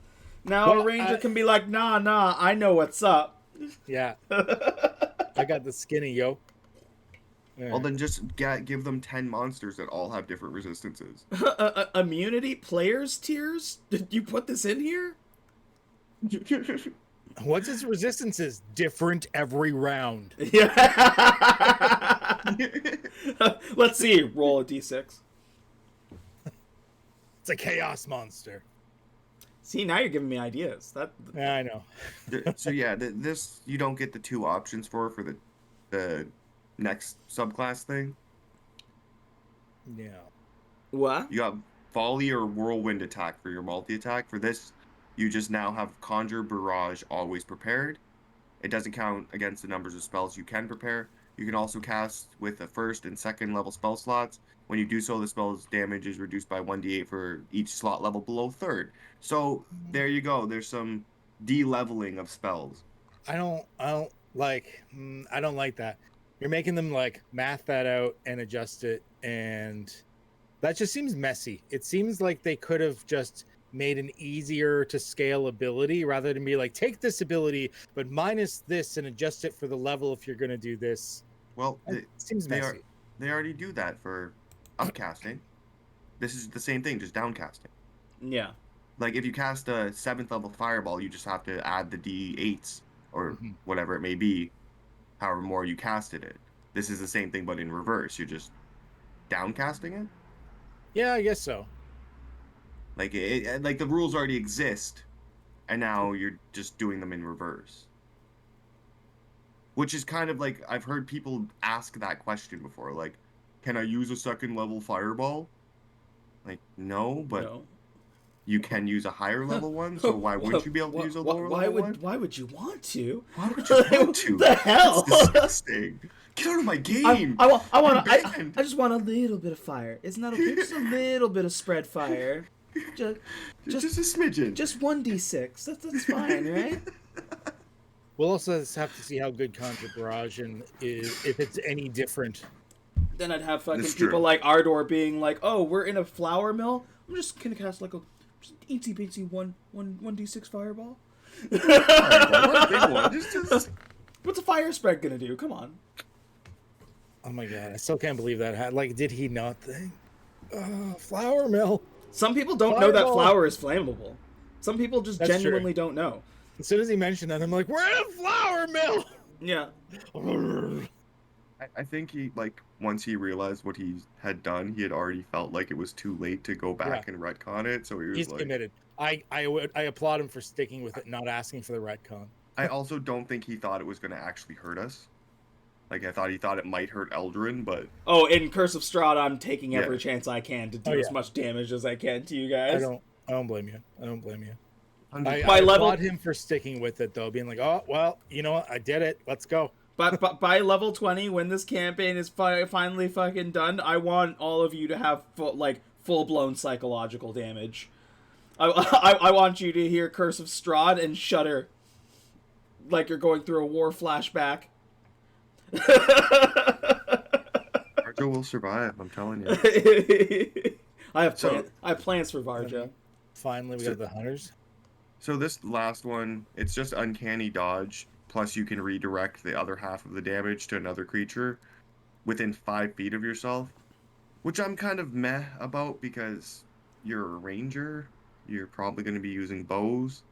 They really hyper-focused this version of the hunter. Like, they took away, like, initially the hunter was, like, you could customize. You get 1 of 3 features each time.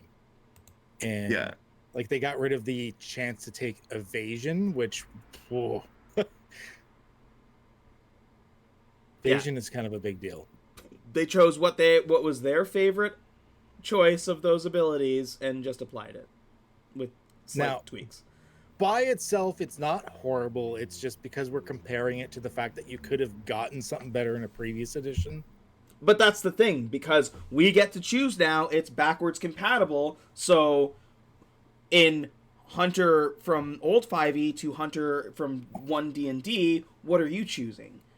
For me right now, Hunter, I'd still take the old one. The thing is, I wouldn't, because the old Ranger sucked in a lot of other ways.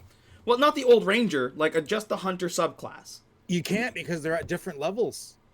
That you're getting the subclass features and everything like that. No, like but that's what I'm saying. Comparably between the two, yeah. Like for subclasses, like for class, I would like to take the Ranger. I like a lot of the changes that it made up to level 17 or up to level 16. But for Hunter subclass, I like the old version better than the new version. I like that choice. I like being able to choose between. You can't mix and match. I know you. I understand that. That's where 1D&D loses me now, because if it's backwards compatible, then I should be able to interchange them. I should be able to take the new Hunter and apply it to the old Ranger if I want to. Backwards compatible. I don't think that means what you think that means. Yeah, this is definitely not backwards compatible. No. I don't mind the new Ranger. It seems playable, which is cool.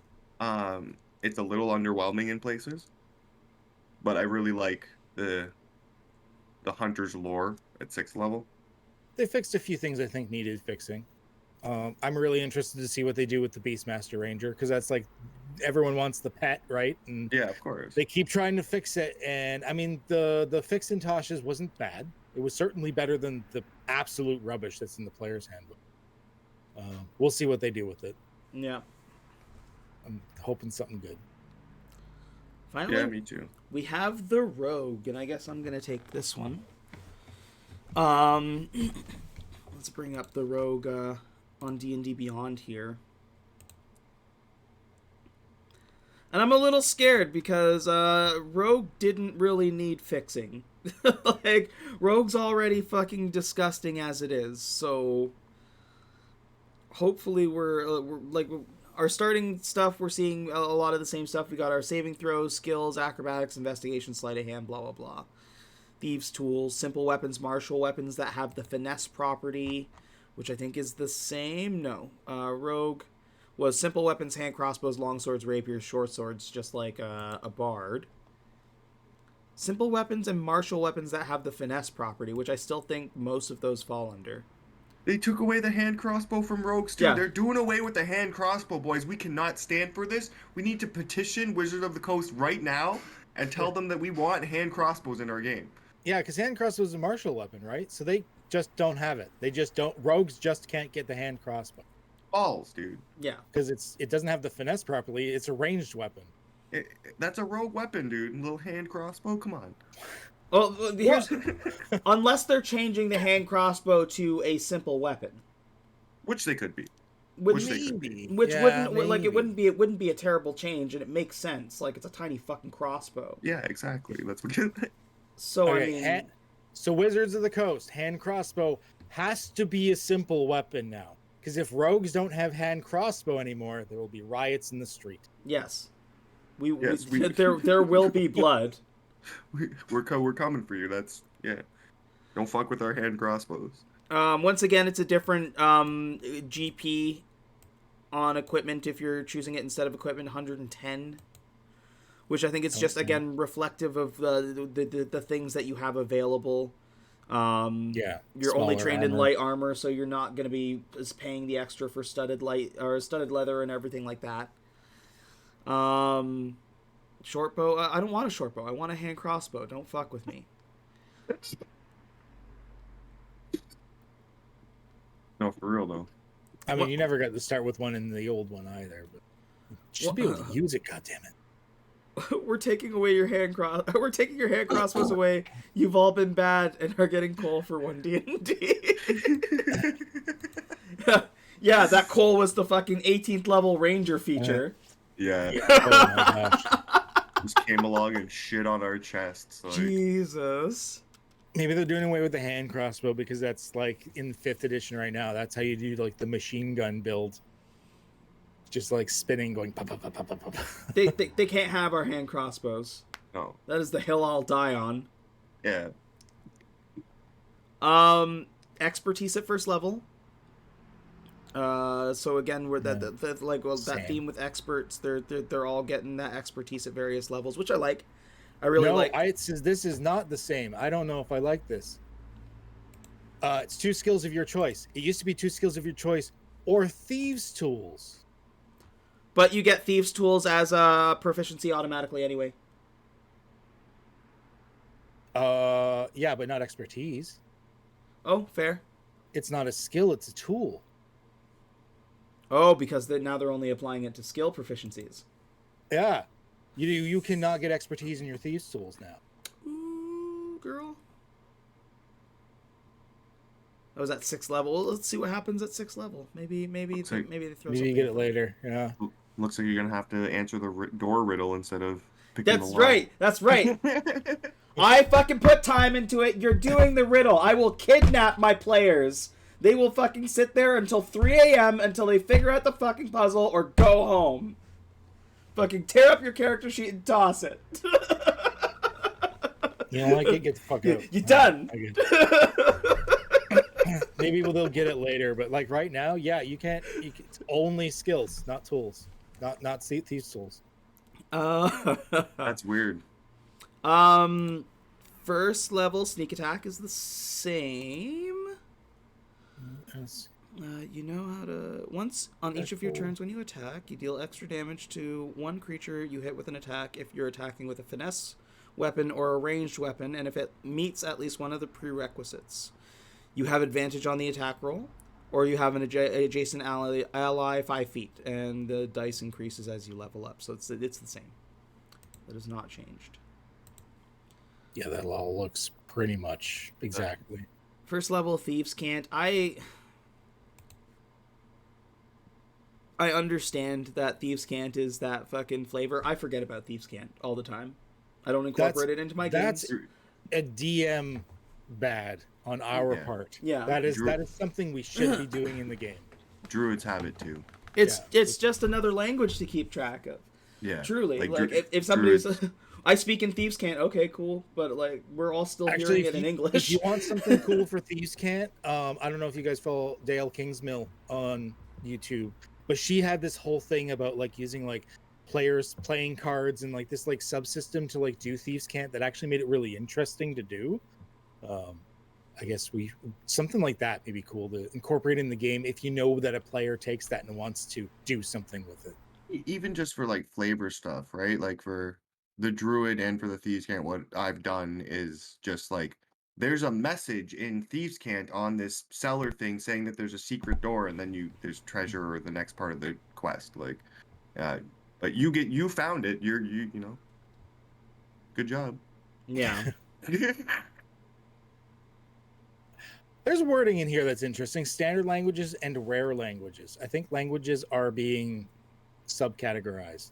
Oh, I like that a lot because it's kind of weird that like everybody speaks Celestial and Draconic and Abyssal. Yeah. Well, Draconic makes sense because Dragonborn is a regular subclass, but there's very rare fucking circumstances where you should know Celestial and Abyssal unless you're communing with demons or angels or fucking like celestial beings and stuff like that. Yeah. The only exception... This is kind of backdating things because languages used to be split into categories like this, and then they got rid of it. So they're just kind of going back. Yeah. Again. Like, Parappa knows deep speech. Why? I don't know.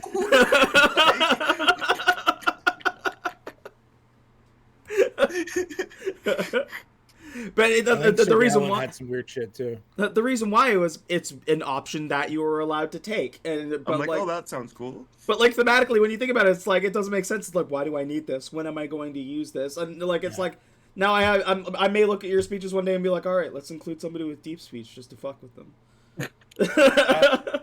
That's a better tool for the GM now too, because like you don't have players starting with this array of like random esoteric languages. So you can have like the weird bad guy like speaking this unknown language, and you don't have a character going or a player going, well, I know that. Yeah. Like right at level 1. The exception, of course, for Celestial is Azamar. Yeah. which makes sense. God touched, or something along those lines. But like other than that, I never thought the celestial should just be a thing that people could know anyway. Yeah. Right? Not without like some like backstory content, like you're a wizard that specifically like studies celestials, then that makes sense that you've been studying their language so long that you've learned it. So you're a level 1 human that's never left his village before. Speak Common and Vidalcan? Yeah. I belong to the sea. What?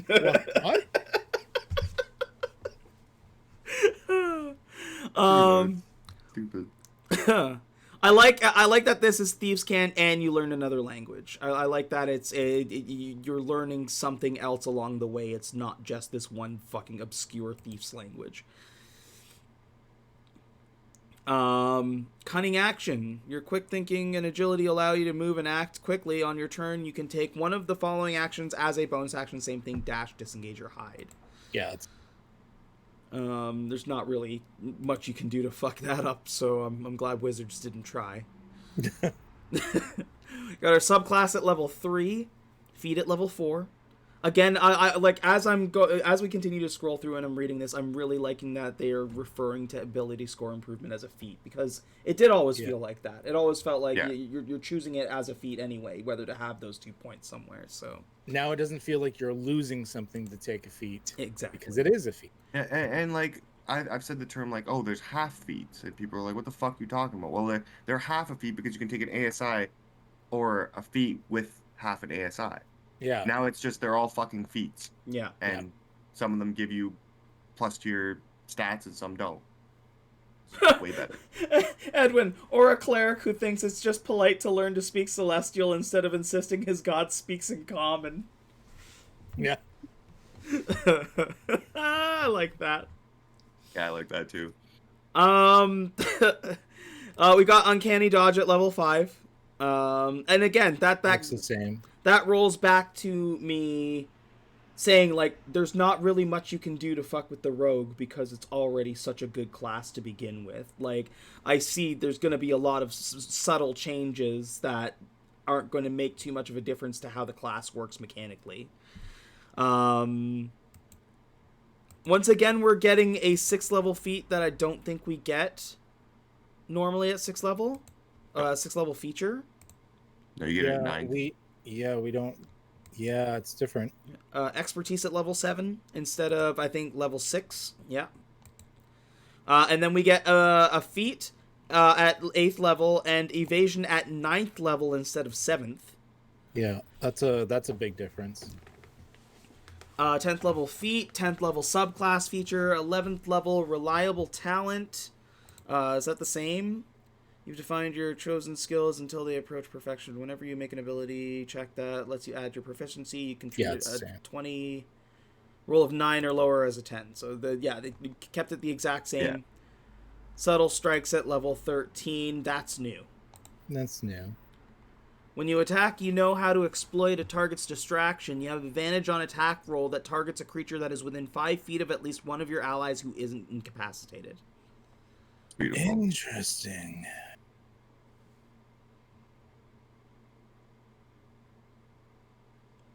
Read over the change in sneak attack. What change in sneak attack? There was a change in sneak attack? Did we miss something? To determine the extra damage... Oh, shit. Okay. To determine the extra damage, roll a number of d6s equal to half your rogue level, round it up, and add the dice together. That's normal. The rogue table shows the number of sneak attack dice you get at each rogue level. The extra damage's type is the same as the weapon's damage type. That's the same. Sneak is now part of your attack action, so no more of turn sneak attack. You can't sneak attack on an opportunity attack. Oh, shit. Once on each of your turns when you take the attack action, you can deal extra damage to one creature you hit with an attack roll if you're attacking with a finesse weapon or a ranged weapon. Oh, shit. Because that'd be your reaction then for an attack of opportunity. It's not an attack action, maybe. I don't think. Fuck. Yeah, you get an attack. It's not the attack action. I did. Yeah. So that is a nerf. So you can only sneak attack on your turn now. Yeah. Fuck. Interesting. From a DM standpoint, I don't mind that very much because sneak attack is already fucking dirty as it is. But from a player standpoint, that's right a nerf. Now, yeah. Rogues are the high, like they're top of the damage charts. They're S tier. Man, fucking all I can think of is Dilwich, who is fucking like loaded up with like a Casey Jones fucking golf case worth of swords that can just like offhand different styles of damage and fucking get that fucking extra sneak attack on there, and just the amount of damage she does is insane. It's mind-boggling. In one of Kyle's last games, like I wanted to play a sniper character, so like I had like elven accuracy along with like the deadly aim from the rogue feature that was introduced in Tasha's. Like I was just sitting there and just like popping off shots, critting like fairly often because I'm rolling 3 times for my attack. Yeah. Like, and the amount of damage just would overshadow everybody.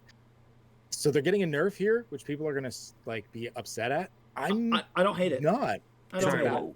What's the rogue nerf? I was having camera issues. Oh, the rogue nerf is that you can't. It's only on an attack action, so you can't use it on your attack of opportunity. Attack action, I see and you can't use it on a readied action. Yeah, it's only when you take the actual attack action. Yes. Yeah. And so once per turn as the attack action. So you can't even find a way to cheese it with fight or anything. It's just you get it once. That's it. Once around. Yeah. Basically. Which again is, in my opinion, what makes rogues so fun to play is that they attack really hard once. Yeah. You get one. If you miss as a rogue, it sucks. Because, that's kind of the point. But when you kill somebody who's sleeping, you're really good at that. You're really good at giving a lot of damage all at once. Bust your nut and get out. I have no problems with this change. Yeah, a lot of people are going to. I don't. I gotta say, rogues kind of needed the nerf. They needed to be knocked off their high horse a little bit. I'm gonna take that. Yeah, I'm cool with sneak attack once a turn, like once a round, Again, like rogue is it's a dirty enough class that I have multiple players who, even if they main a different class, they like dip into fucking rogue just to get that fucking sneak attack. Like it's not it is nothing to shake a stick at all. So it needed a little dip, and I'm glad it's not a major nerf. It is it's still an incredibly useful ability. It's just the amount of times you can use it has changed. Yeah. Because, like, there's other cheesy shit you can do, right? Like, you can have a Battle Master build that you use Commander and you get the Rogue to attack because the Rogue gets sneak attack. Yeah. Where were we? We finished Subtle Strikes. We get another subclass feature at 14th. 15th, Slippery Mind. Your cunning mind is exceptionally difficult to control. You gain proficiency in Wisdom and Charisma saving throws. I would like to say they lost Blind Sense. And they lost Blind Sense at 14th. Which is 2 additional proficiencies in saving throws is not bad. Slippery Mind is better than it used to be. Because you used to just get Wisdom. Now you get Wisdom and Charisma. Yeah. So that's you lose Blind Sense, which is It was weird for them to get it, I think. Yeah. That's why the fucking Ranger gets it at level 15. Because they just shifted it. It made more sense. It does make more sense. Skulking around in the darkness and stuff like that, but at the same time, like actual Blind Sense, I don't know. It did seem weird for rogues to have it. Yeah. We get elusive. And considering they just got the increase in their strikes, the subtle strikes before that now. Yeah. We get elusive at level 17. You're so evasive that attackers rarely gain the upper hand against you. No attack roll has advantage against you while you aren't incapacitated. Wow. So you get that a level earlier than you used to. Yeah. Good, though. And then 18th, we get our Stroke of Luck that we would normally get at level 20. And then we get our Epic Boon at level 20.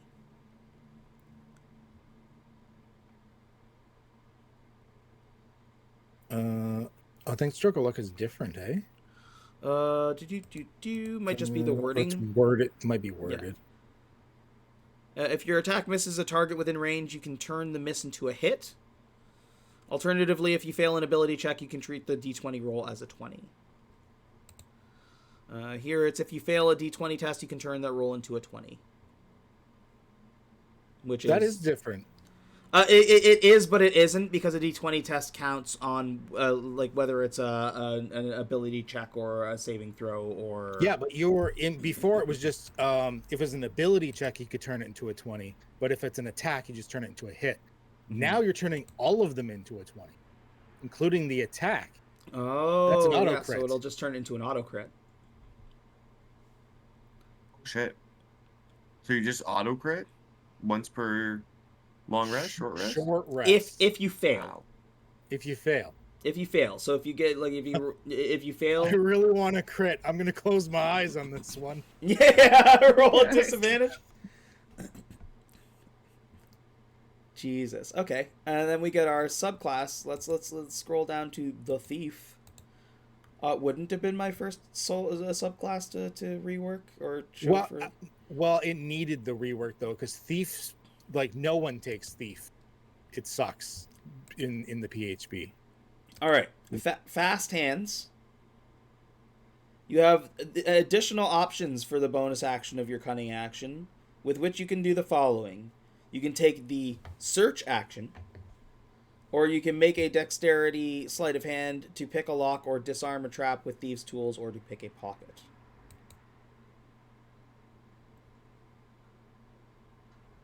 It's close to the same. They lost the ability to like use an object as an additional thing on a bonus action, but how often did that come up? Yeah. Second story work. You've trained to reach especially hard to reach places, granting you these benefits. You gain a climb speed equal to your speed.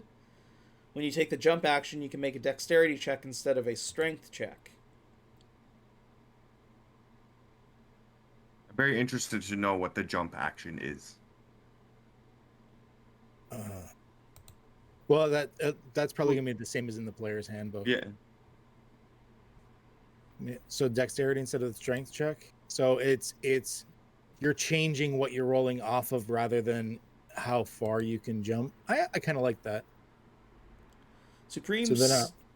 Oh, sorry. Yeah, I was just saying. So they're not worried about like it being focused. Like your jump isn't based off strength. I mean, which is good. So it's not crazy, but it's okay. Supreme Sneak. You have advantage on every dexterity check, stealth you make, provided you aren't wearing medium or heavy armor. And that's at 6th instead of 9th. And it's a little bit better because you also used to still have to move at half your speed. Yeah. And it doesn't specifically state that, but I think sneaking you have to move. I think they just removed it because it was actually redundant. I think you have to do it anyways to sneak. Use magic device at 10th instead of 13th. You can attune up to 4 items at once now. Whenever you use a magical item property that expends charges, roll a d6. On a 6, you use the property without expending the charge.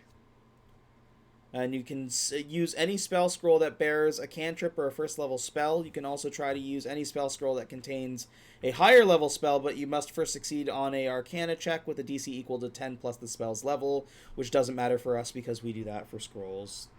That's the thing. That feature is not going to be useful in our games because as a house rule, we just give everyone that ability. Yeah, as it should be. But for stock raw rules, I mean, it's not bad. And then 14th level, Thieves Reflexes instead of 17. You can now take a second bonus action on your turn, provided it is a bonus action from Cunning Action. Oh, that's kind of a nerf. Yeah. Compared to what they had. You can take 2 turns during the first round of any combat, is what it used to be.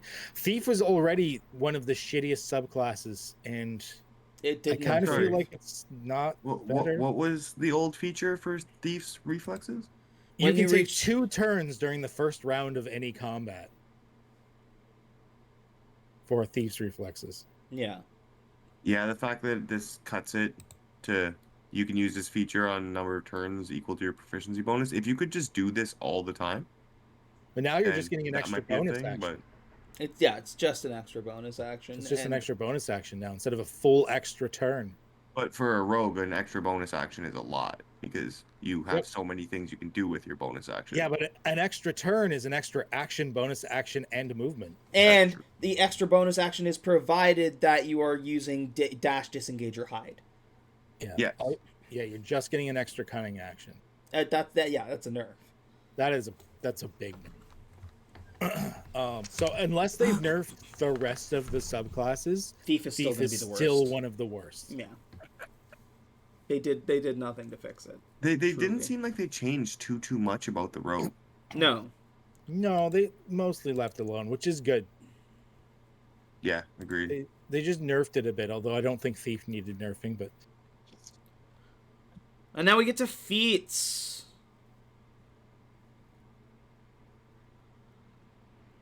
Each feat has a level. To take a feat, your level must equal or exceed the feat's level. You must meet any prerequisite specified in a feat to take that feat, unless a special feature allows you to take the feat without the prerequisite. If a prerequisite is a class or a class group, you must have at least one level in an eligible class to qualify for the feat.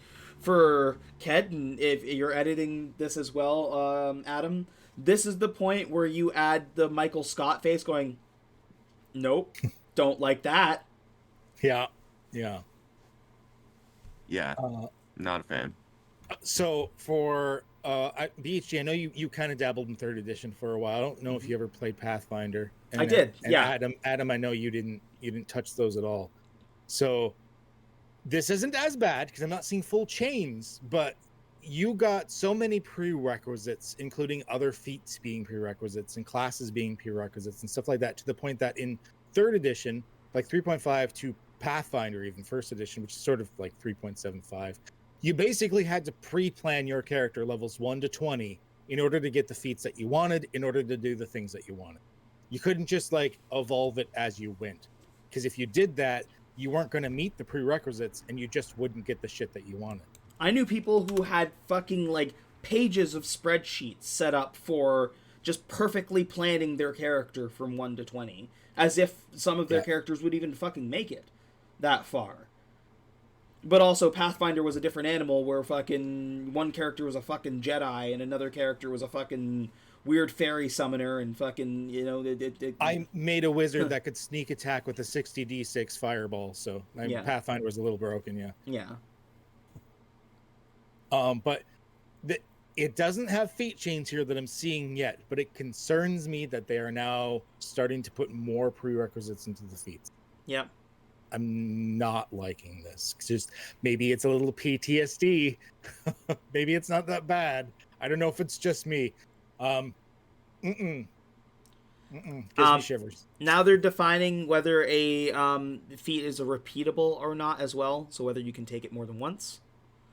Which it was kind of defined in the descriptions anyway. I don't know if we needed another terminology to define whether it's repeatable, but it looks like they probably did that specifically for the ASI feat now. Yeah.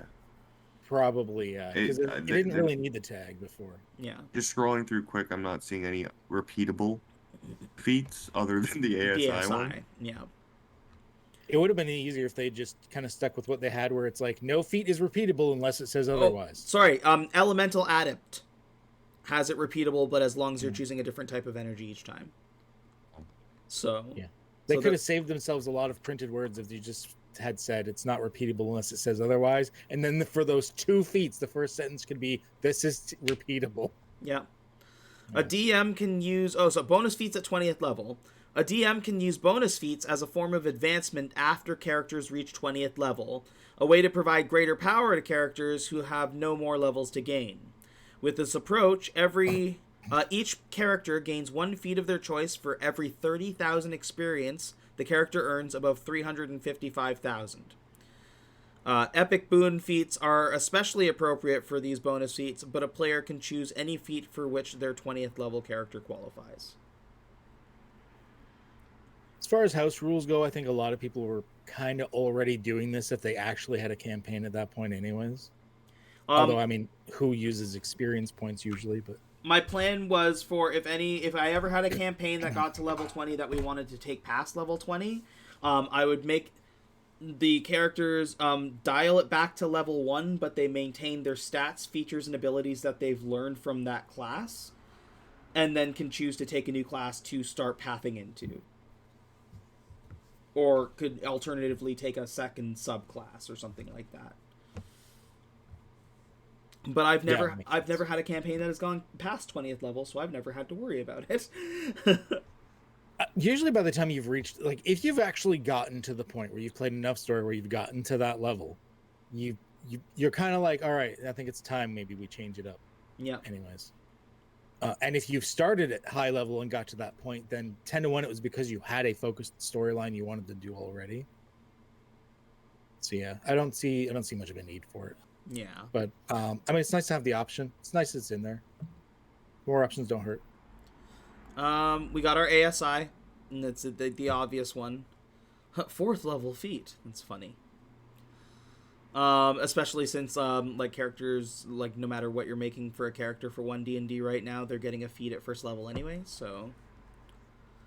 They just can't take the ASI that way. Yeah, but like specifically, it's like whatever comes with their background, right? Mm-hmm.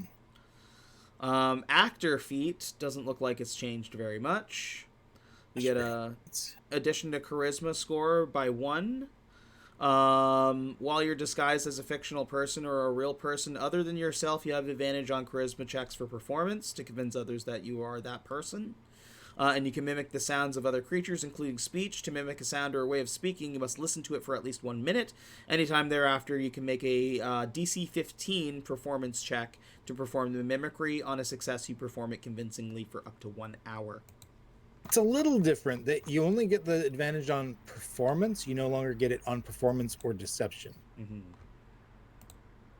So you can't lie as good about being that. But at the same time, I guess it's not really about lying. It's about pretending to be the other person. Yeah. So, makes sense. It's role-playing. It's performance.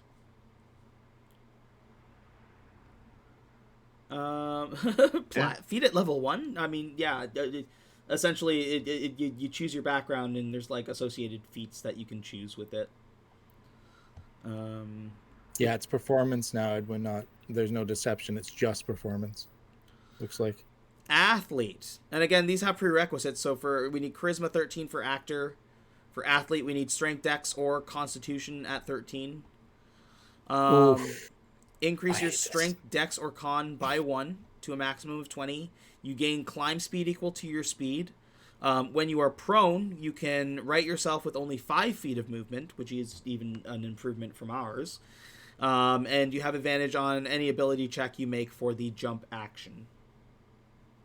It's not bad. I still don't like that prerequisite. I mean, what if I wanted to be an athletic wizard that just got those couple of extra things to it? I guess it's not in flavor, but well, then you better put a fucking 13 in your con.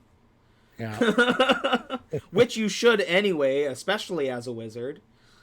No, I dump con. Every character. Worthless stat. Oh my god, Joda. Worst stat. I love him so much. He's a wonderful, beautiful man. Oh. Apolos, we barely knew you. He didn't have good stats to start with, so. Jesus. Ooh, Charger's at half ASI now, or half, yeah. Yeah, that's nice. Prerequisite is proficiency with any martial weapon. When you take the dash action, your speed increased by 10 feet for that action. If you move at least 10 feet in a straight line immediately before hitting with an attack as part of the attack action on your turn, choose one of the following effects. Gain a plus 1d8 bonus to the attack's damage roll, or push the target up to 10 feet, provided the target you want to push is no more than 1 size larger than you. You can use this benefit only once on each of your turns. It's a slight buff. It's not too bad. It's a very, very slight buff. Just the fact that your dash is longer. Everything else is the same. Hold on. I need to pause for just a second. Edwin says, if you're playing a wizard and getting hit, you're doing it wrong. Dump that con. Normally, Edwin, I would agree with you. Unless you were a wizard with a 9 con that decided to attune to a symbiote homebrew item that required that you make a con roll, or I think, you make a con roll to not have your character basically be taken over and have to roll a new character, which was the case of Abelos. It was a 20 con save, and you had a -1. Sometimes it's not just about getting hit. Expect the unexpected, my friend. And con, I'm just saying, poisons happen, other magical effects happen. What if a wizard casts something at you that needs a con save? What if you're out of spell kind of a slot? big deal. What if you're out of spell slots and don't have that counterattack to stop something that makes you make a con save? Yeah, I would rather dump charisma over con as a wizard. Yeah, it's not just it's not just about your health, and do not listen to this crazy man. Never dump your con. That is a bad idea. Playing a barbarian, monk, fighter, just con, right in the shitter. Crossbow expert. Proficiency with any martial weapon. Okay. Increase your dex by 1. Ignore the loading property for crossbows. Being within 5 feet of an enemy doesn't impose a disadvantage. And when you make the extra attack of the light weapon property, you can add your ability modifier to the damage of the extra attack if the attack is with a crossbow that has the light property. They changed crossbow expert, so it's no longer the default feat for any ranged attack to be able to fire into melee. Be like, I want to fire my gun at someone next to me. What do you need? Crossbow expert. Well, actually, I guess gunner does it now too, but yeah, or with the bow. It's like, I want to do it with a bow. Well, what do you need with a bow? Crossbow expert. Defensive duelist, dexterity 13. Increase your dex by 1. Parry. If you're holding a finesse weapon and another creature hits you with a melee attack, you can use your reaction to add your proficiency bonus to your armor class for that attack, potentially causing the attack to miss you. That's it. So a lot of these are giving an ability score increase now. Like, all of these are giving ability score increases. Yeah, so you take the ASI and get 2, or you take a feat and get 1 and a benefit. Yeah, the only change for defensive duelists, they just made it a half feat. Yeah. Dual wielder. Again, proficiency with any martial weapon. You master fighting with 2 weapons, gaining the following benefits. Strength or dex plus 1. When you're holding a weapon with the light property in one hand, you can treat a non-light weapon in your other hand as if it had the light property, provided that the weapon lacks the two-handed property. Quick draw. You can draw or stow 2 weapons that lack the two-handed property when you would normally be able to only draw or stow 1. You lose the AC bonus, but otherwise it's pretty much the same. Yeah.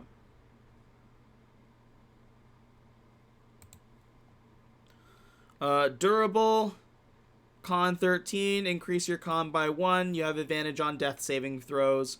As a bonus action, you can expend 1 of your hit dice, roll that die, and regain a number of hit points equal to the roll. So you can just basically take a one hit die short rest as a bonus action. Which is a dramatic difference, if I remember correctly. Actually, this feat's very different than what it used to be. Yeah, very different. I kind of like this better. Yeah. That advance on death saving throws is nice. And the bonus action thing versus like when you were rolling your hit dice on a short rest. I always like seeing more encouragement towards taking other feats than the top ones. Like, I see this as a viable. If somebody's looking at the luck feat now, or the lucky feat now, and the durable feat, they might be just as likely to take the durable feat because it has more use. There's a change. Oh, sorry. So I was just reading. There's a change to the light weapon property. Apparently, we got to go back and look that up for the dual wielding. It's changed later in the document, so we'll see it. Oh, okay. We'll get there then. Yeah. And then we'll think back on the dual wielder when we get there. Yeah, I like the durable feat now. I think that's better. Yeah. Elemental adept. Again, is fairly similar, except that you're now getting that 1 to your ASI.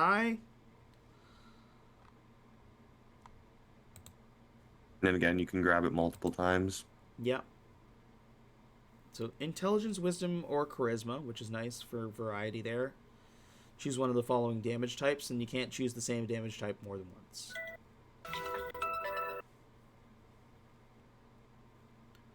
Oh, we get to see our first epic boon. 20th level feat. Prerequisite is expert or warrior group. When you miss with a melee attack, you can hit instead. Once you use this benefit, you can't use it again until you roll initiative. There's a lot of that until you roll initiative. Which means you get it once per fight, or once per encounter. I'm a little reluctant on those, because that's going to be more powerful with a less experienced GM. Yeah. Yeah. Because, like, a seasoned GM's just being like, I'm not giving you initiative, fuck you. Whereas, like, an experienced GM, as soon as you, like, punch something, they'll be like, oh, okay, roll initiative. Beyond that, though, at 20th level, even as an expert or worse, and experts we're talking about, like, you know, these three were experts. With the Bard class, it's kind of underwhelming for epic boon. Once per combat, you can turn a miss into a hit. Well, there's already a fuck ton of abilities that half of these classes have that can already do that. Yeah, we'll see what the other epic boons are, but yeah, it's all right. I mean, it is an extra, but I mean, even looking at the next one. Epic boon of dimensional travel, expert or mage group. You can cast the Misty Step spell without expending a spell slot. Once you use this benefit, you can't use it again until you roll initiative or finish a short or long rest. It's Fey touched without the extra spell. Yeah. Yeah. And again, until you roll initiative. Which is like, if you're in a dungeon and you're fighting in every room, it's really nice. Yeah, you get this once per fight. Epic boon of energy resistance, expert or mage group. You gain resistance to one of the following damage types of your choice: acid, cold, fire, lightning, necrotic, poison, psychic, radiant, or thunder. When you finish a short or long rest, you can meditate and change that damage type choice. It's not bad. Yeah. That's not bad. None of these are striking me as epic, but no, I mean, it's not bad. It's not terrible. I like the fact that you can change it. This is a very loose use of the word epic, in my opinion. I'm not even just underwhelmed. Like I'm. Oh, this next one though. Epic boon of fortitude. Your hit point maximum increases by 40. In addition, whenever you regain hit points, you regain additional hit points equal to your Constitution modifier. You can regain these additional hit points no more than once per round. Okay. See, the thing that I'm getting off of these is if you scroll back up to that like little highlighted blurb about bonus feats at 20th level, it seems more like you'd send them on a quest. Your 20th level players would go on a quest, and then they'd all get the epic boon of fortitude and increase their hit points by 40. But it's not even a quest. If by experience terms, you need to earn 30,000 experience to get that next level epic boon. And, like, this is what you're getting. Oh, you get a Misty Step for free. Congratulations. You killed, like, 1,000 dragons, and fucking here you go. Fucking here's your piddly reward. Go play something else. Go touch grass. You are level 20, so hopefully that XP's coming quicker. But yeah, I feel you. I do feel you. Like, my point more is I think you're supposed to, the design of these, you're supposed to have more than one. You know what I mean? Like, yeah, you get one when you hit level 20, but then they're recommending the DM just keep giving them to you like pieces of candy as you progress at 20th level. Yeah. Which, again, is exceptionally rare when you could just be starting a new campaign in a different setting and giving a fresh fucking flavor. I think if they want 20th level content to be good, then they should write 20th level content. Thank you. Absolutely. Like where are the books that go from 15 to 20 that are very story driven and fun? That's the thing. At that tier of play, your game has to be very different. It is not like the dungeon crawling of like the first or second tiers of gameplay. Like, you're deciding the fate of kingdoms. You have armies under your control. You're traversing dimensions. Like, it should be a very different game. They're working on it right now, the 15th to 20th level content, Adam. It's about 6 pages long, and the emphasis is that you fill in the rest. Also, it's $75 spanned across 3 books.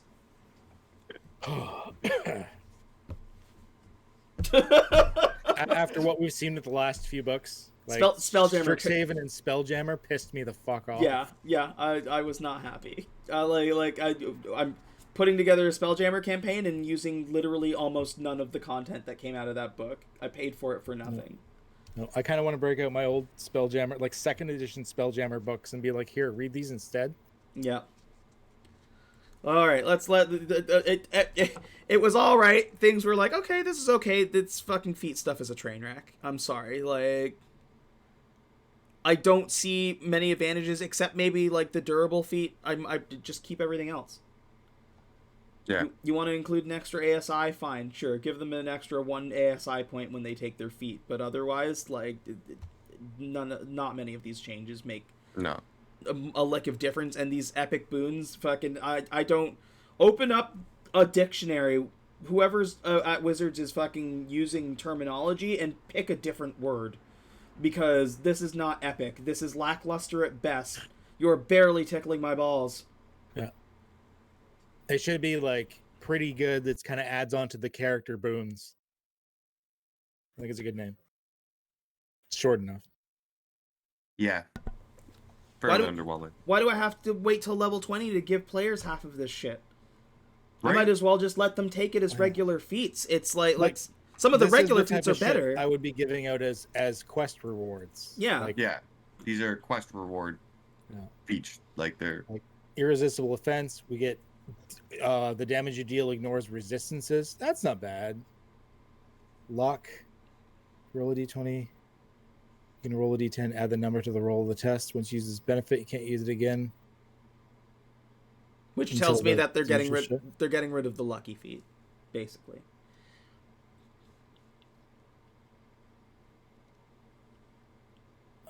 Because otherwise, why wouldn't you just take the lucky feat? I don't see lucky in the list. They might be. Yeah. They might have got rid of the lucky feat, which was borderline broken. I mean, yeah.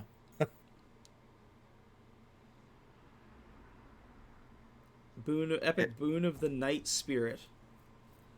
While within dim light or darkness, you can become invisible as an action. You remain invisible until immediately after you take an action or a reaction.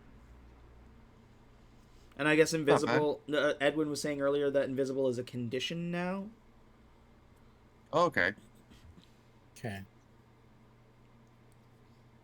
think we just have to get to that stuff. Yeah. That highlighted stuff. If you make a ranged weapon attack against a target in range and miss, you can cause the attack to hit instead. Once you use this benefit, you can't use it again until you roll initiative. Then what is the fucking point? I hate this. I actually hate these epic boons. Actually, Boon of Recovery doesn't look too bad. As a bonus action, regain a number of hit points equal to half your hit point maximum. So the two that are actually decently useful after level 20 are Fortitude and Recovery, which are both health point stuff. Oh, and you succeed in every death save that isn't a 1. So actually, Boon of Recovery is, I would say, the first one I've seen that actually kind of looks like an epic boon. Yeah. That one's beefy. You get proficiency in all skills. Hard to kill them, yeah. Proficiency in all skills. There you go. I can see that. All right. Boon of speed. His Pretty speed nutty. increases by 30 feet. Yeah, that one's like, it's good. But I mean, at 20th level, if you really wanted to focus on speed 10, and when you have a character with like a 90 base speed. Yeah. So here's my pitch for a campaign. It is still fantasy, but it's superheroes. We're not going to give these at level 20, because why the fuck would we do that? Instead, we give one epic boon to each character at level 1. So, they want to be a speedster, they get the epic boon of speed. Now they've got that extra speed to start out with. And that's their special thing. You want 40 additional hit points at level 1? Boom. Boom. That's great. Epic boon of Fortitude. You're a tanky motherfucker. You want to be fucking good at everything? Here's proficiency in all skills. Yep. Now, to be fair, I've always said that D&D is kind of like superhero fantasy anyways. Because, I mean, you look at the abilities you get. If you plopped an average D&D, like a 5th level D&D character into a Marvel movie, no one would bat an eye. Yep. Yeah. So like, yeah, and then most of these epic boons are, as we mentioned earlier, really just quest reward. This is the type of shit you would give out Yeah. Yeah. just for doing a cool quest. Edwin says the epic boons are all copies of the ones in the DMG. Oh yeah, I do remember those, and I remember being like meh and never using them. I gotta I bring don't up think the I've ever seen DMG them. now because I don't think I don't think I read that far. There's some okay stuff in the DMG, but I mean, some of it was, I actually think, bad advice, and then there's a lot of tables I just don't use. Oh, what? They just copy and pasted the DMG into this? Why? What? I'm trying to find. There's some changes, I that? think, but yeah. It looks like the fighting styles are now all feats. First level feats. Yeah. So when you get your fighting styles, you're just getting an extra free feat, basically. So Yeah. they're really changing a lot of these optional things into just being feats. Yeah, which is nice. That is streamlining the groupings of the type of abilities. But again, so you can't be a paladin with the protection fighting style. You're not allowed. One thing I wanted. Well, I mean, we haven't seen the paladin yet to know. Because one thing to note is fighting styles for the ranger. You pick from the 3 that they list to begin with, and then afterwards you can for when you pick another one, you can pick from any fighting style, regardless of whether it's warrior or expert. Nice. Now remember, the prerequisite is just when you're getting it on your ASI levels. So like, yeah, it might be in the paladin's list when they get it as their like class thing. Yeah. But this way, as a first level feat, like you figure like the warrior would get it as part of their class, but they could also take it additionally on every time they get an ASI like feat increase. Yeah, that makes sense. It is still a little weird that paladin couldn't take those on an ASI like level, but we'll see what happens with paladin. Maybe they'll make a caveat for it or something. This is why I still think paladin almost belongs more in the warrior category, but yeah. But we don't know what they've done to it. What have they done to my boy? Made him a full caster. No more Marshall. Most of the fighting styles seem to be pretty much the same. On par. Yeah. They just want you to know that they're in that warrior grouping now. Yeah. Protection, light weapon property. Yeah, that's all pretty much the same. What about grappler? So you get your strength or dex ASI, which is new. The jump action, and I'm just reading these in the keen mind, it says you can take the study action as a bonus action.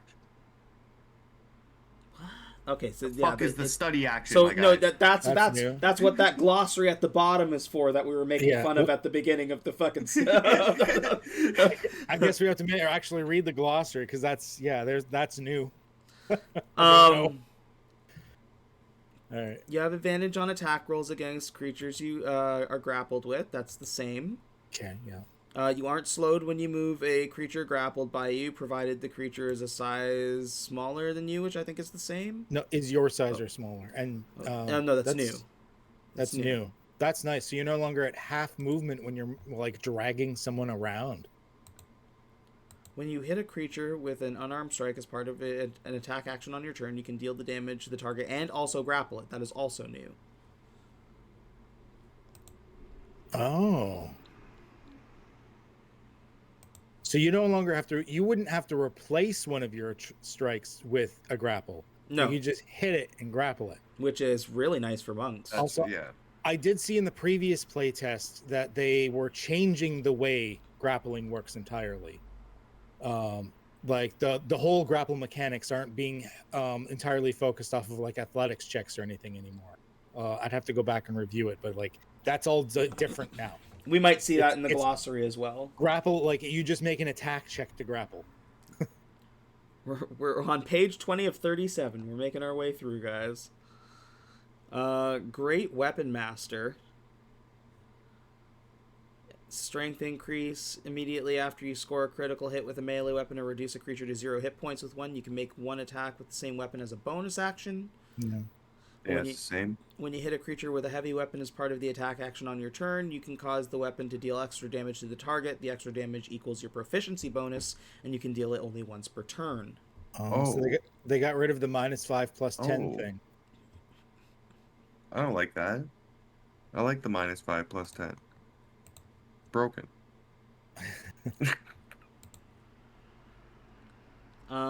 Heavily armored.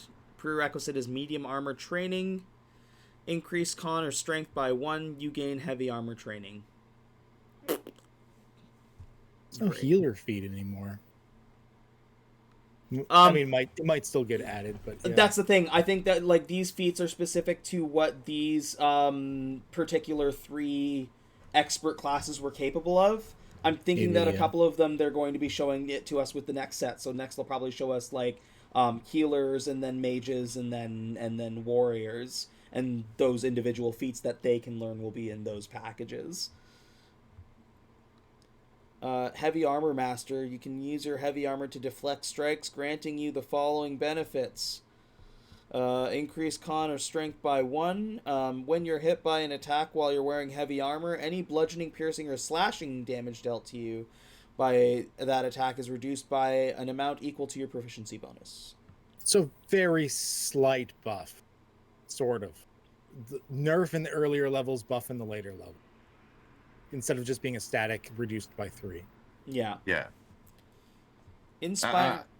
I like all that proficiency bonus stuff that they're doing. That seems, because proficiency bonus is a good way to scale like your attacks hitting, but they don't seem to use it many other places. It's good to see it being used in other places. Well, it's ever since Tasha's, they explained that they wanted to reinforce that it's okay to multi-class. So by basing things off of proficiency bonus instead of like class levels or anything like that, they're like, hey, we don't care what classes you have, you're this level total. Yeah. Inspiring Leader. Let's bring it up on this side too. You get your ASI, and at the end of a short or long rest, you can give an inspiring performance, a speech, a song, or a dance. When you do so, choose up to 6 friendly creatures, which can include yourself within 30 feet of you who witness the performance. The chosen creatures each gain temporary hit points equal to 2d4 plus your proficiency bonus. So it's just a different amount. So now it's your proficiency instead of your charisma modifier. Yeah, and it's again 2d4 instead of your level. Yeah, more proficiency-based things. It's cool. Yeah. Yeah, that's not bad or better. It's just different.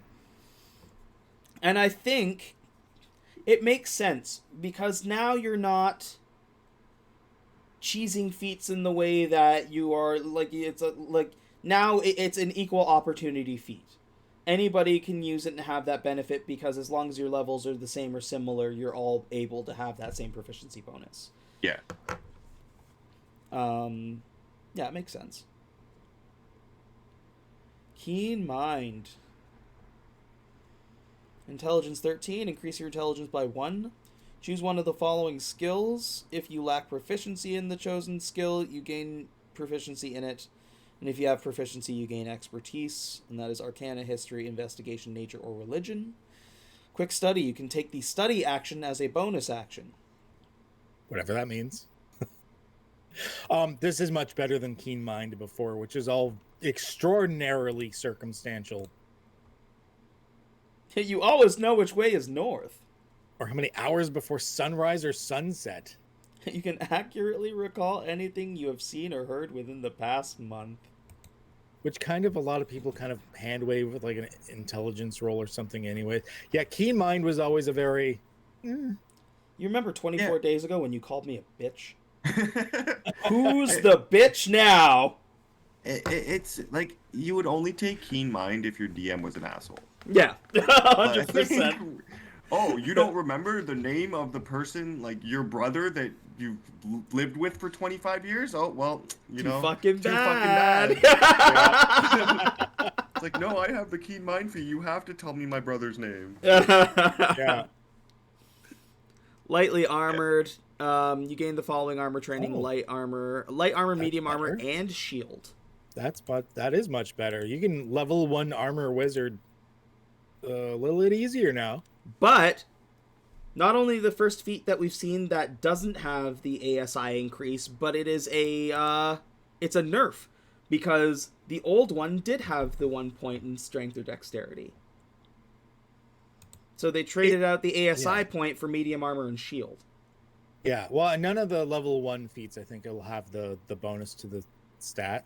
Oh, true. I guess this is like one of the first level 1 feats we've seen too. But you're getting light armor, medium armor, and shield, which is like, that can change your build. Like, once again, you slap that on a wizard, and you've got a good armored wizard right there. Yeah. Mage Slayer. Proficiency with any martial weapon. Increase strength or dex by 1. When you damage a creature that is concentrating, it has disadvantage on the saving throw it makes for concentration. If you fail an intelligence, wisdom, or a charisma saving throw, you can cause yourself to succeed instead. Once you use this benefit, you can't use it again until finishing a long rest. It's a big difference, but I see why they're doing it. Even in Mordenkainen's, they were moving away from the whole, like, just blanket advantage on, like, saving throws of certain types and stuff. Yeah.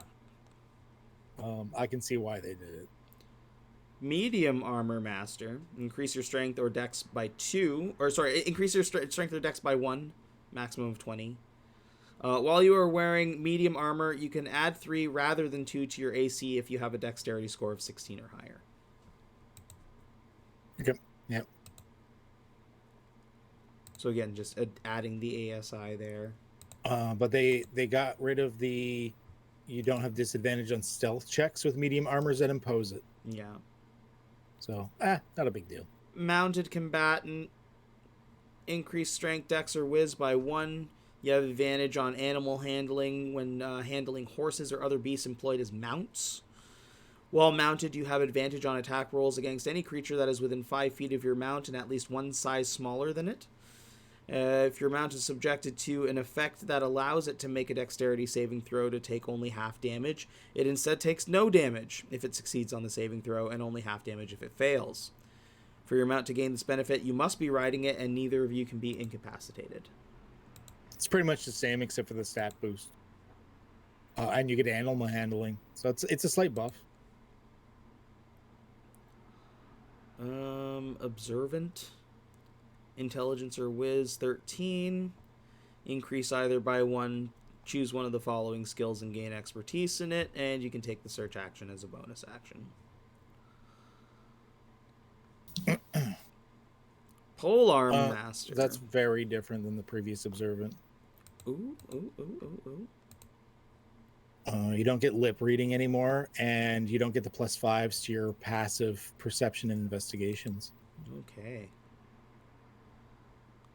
Instead, you're getting expertise in either insight, investigation, or perception. And we'll have and the lip reading thing was once, like, how often did you see that used? Yeah. Yeah, pretty useless. We'll have to see what the search action is, but I'm assuming that might be something similar to one. Yeah, another weird action. I'm not sure what they're doing with actions here, but adding on more, I guess. Polearm Master. Increase strength by 1. Immediately after you take an attack action and attack with a weapon that has a heavy and reach property, you can use a bonus action to make a melee attack with the opposite end of that weapon. The weapon's damage die for this attack is a d4, and it deals bludgeoning damage. Slightly better. Just because instead of saying it's specifically glaive, halberd, quarterstaff, or spear, it just says any weapon that has heavy and reach. Yeah.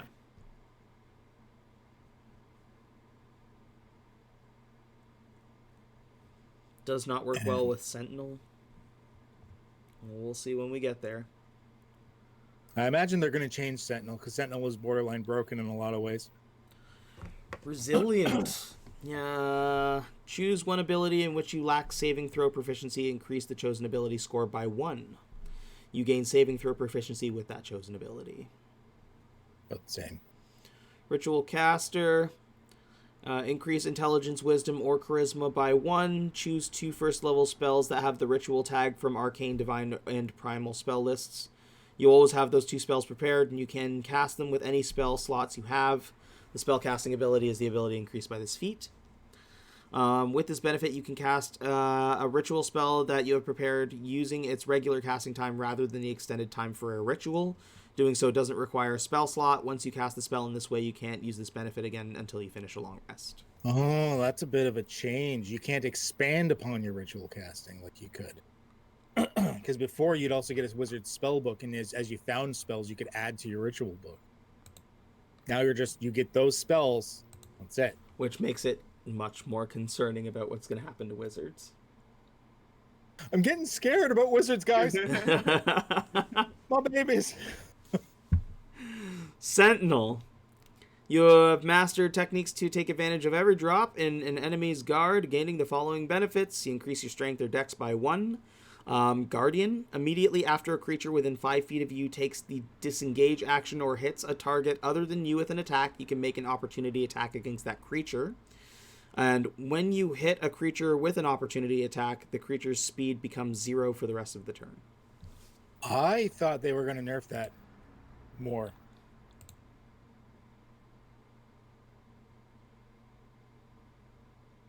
I was not expecting for them to keep that halt thing as it is. Yeah. Because this still allows a wizard with a fucking dagger to stop the Tarrasque from moving by hitting him. Wait. Okay, never mind. Opportunity attack would include the reaction because it's not saying that this costs a reaction to do. Yeah. No, it's part of the... Yeah, it's part of the opportunity reaction. attack. Yeah. Yeah. Yeah, I expected that to be changed. They did change it that it's within 5 feet now, so you can't do the Polearm Master like I control an area thing. Yeah, I think that's what he was going to mention about the changes there. But other than that, I'm still very surprised they didn't put something in there about size categories or. Yeah, it's true. If a child had the sentinel feat, they could stop a dragon from moving with a toothpick. Yep. Yep. Cool. Sharpshooter. Increase your dex by 1. Your ranged attacks with weapons ignore half cover and 3 quarters cover. Being within 5 feet of an enemy doesn't impose disadvantage on your ranged attacks. Attacking at long range doesn't impose disadvantage on your ranged attack. It's specifying ranged attack rolls with weapons. So so you don't get the -5/+10 anymore, but you no longer have to take crossbow expert to be able to shoot into melee. That's part of sharpshooter. Yeah.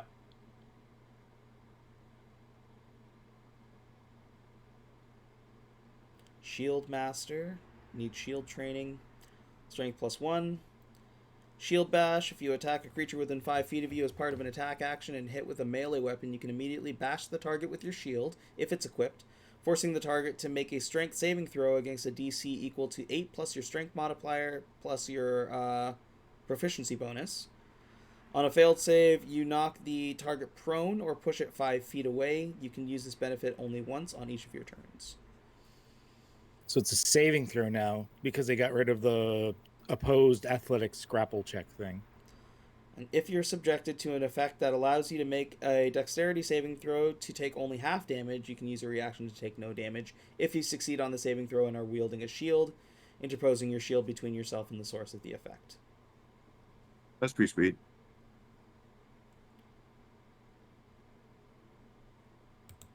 Yeah, it's not terrible.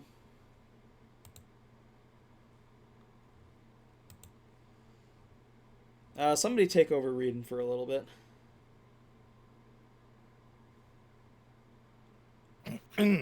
Yeah, sorry. I was in the middle of choking on a chocolate-covered coffee bean. No worries. Skulker. Let's see how difference this is. So you get the bonus to your ASI like we're seeing with anything that's not a first level feat. Blind sight now. You get blind sight. It's interesting change. Okay. Fog of War. Advantage on Dex check stealth to make as part of the hide action during combat. So you're better at hiding during combat. Interesting. And Sniper, if you make an attack roll while hidden, then the roll misses. Making the attack roll doesn't end the hidden condition on you. That's actually kind of nice. Okay. Yeah, I like that. Especially if you're playing a little like kobold or halfling, like dash and run, like sniper build or something like that. I can see that. I like that. I like that. That'd be dynamite on a rogue. So you can bonus action just like in and out, snipe, you're good. And if you miss, whatever, no biggie. Where did that arrow come from? What the fuck? No, I like it. Speedster is new. There's no speedster. Okay. So Dex or Con by 1. Increase your speed by 10 feet while you're not wearing armor. And you, when you dash, difficult terrain doesn't cost you extra movement that turn. Isn't that just part of wasn't that the athletics? Yeah. That was like a different named feat entirely. And they just named it Speedster instead. They named it Speedster. They just wanted to throw out that cool new name. Oh, it's part of part of the mobile feat. Oh no. Mobile, yeah. Did they get rid of the mobile feat? Yeah, they got rid of mobile. I knew there was a feat that already like did that. I bet you they nerfed the actual mobile feat and turned it into a first level feat. Yeah, well, there's no mobile feat at all. We're pretty much almost at the end here. Well, I mean, like that's I'm rid of it. I guarantee you, we'll still see the verbiage somewhere in another book, and it's just going to be a first level feat that lets you move like an extra 5 or 10 feet. Yeah, maybe. Warcaster. Oh, let's see what they've done to Warcaster. There's also Spell Sniper. Okay, so advantage on con saves for concentration checks. That's good. Okay. Let me have the right feat here. That's, I believe, the same. On an opportunity attack, you can cast your action to cast a spell rather than making the opportunity. That's about the same. Spell must have casting. Yeah, that's about the same. Somatic components. You can perform somatic components of spells even when you have a weapon or shield in one or both hands. I believe that's the same as well. Yeah. I don't think Warcaster, other than the bonus ability score increase, has changed. Well, if it's not broke, don't fix it. Yeah. I think that's pretty much the same. Weapon training. Did they actually make this like useful? We skipped spell sniper as well. We skipped spell sniper. Yeah, it's about. Oh yeah, Warcaster. We did skip spell sniper. Any of your mental stats +1. Bypass cover, so it's just like the actually doing it with sniper. Casting in melee doesn't involve no 5-foot disadvantage. Increased range by 10 feet. So I mean, not bad. It's pretty balanced. It's what you expect. It's sharpshooter for spells. It's sharpshooter for spells. Yeah. They streamlined it. It's about the same thing. Weapon training is +1 to your strength or dex, and then a martial. You gain martial weapon proficiencies. Pretty simple. No prerequisites, so you can use a sword as anybody. If you really want to use the hand crossbow, you can take this feat. Don't worry. I was really worried that because I like some of the shit that Wizards has come out with before. I was really worried it was going to be like weapon training, and prerequisite was like warriors.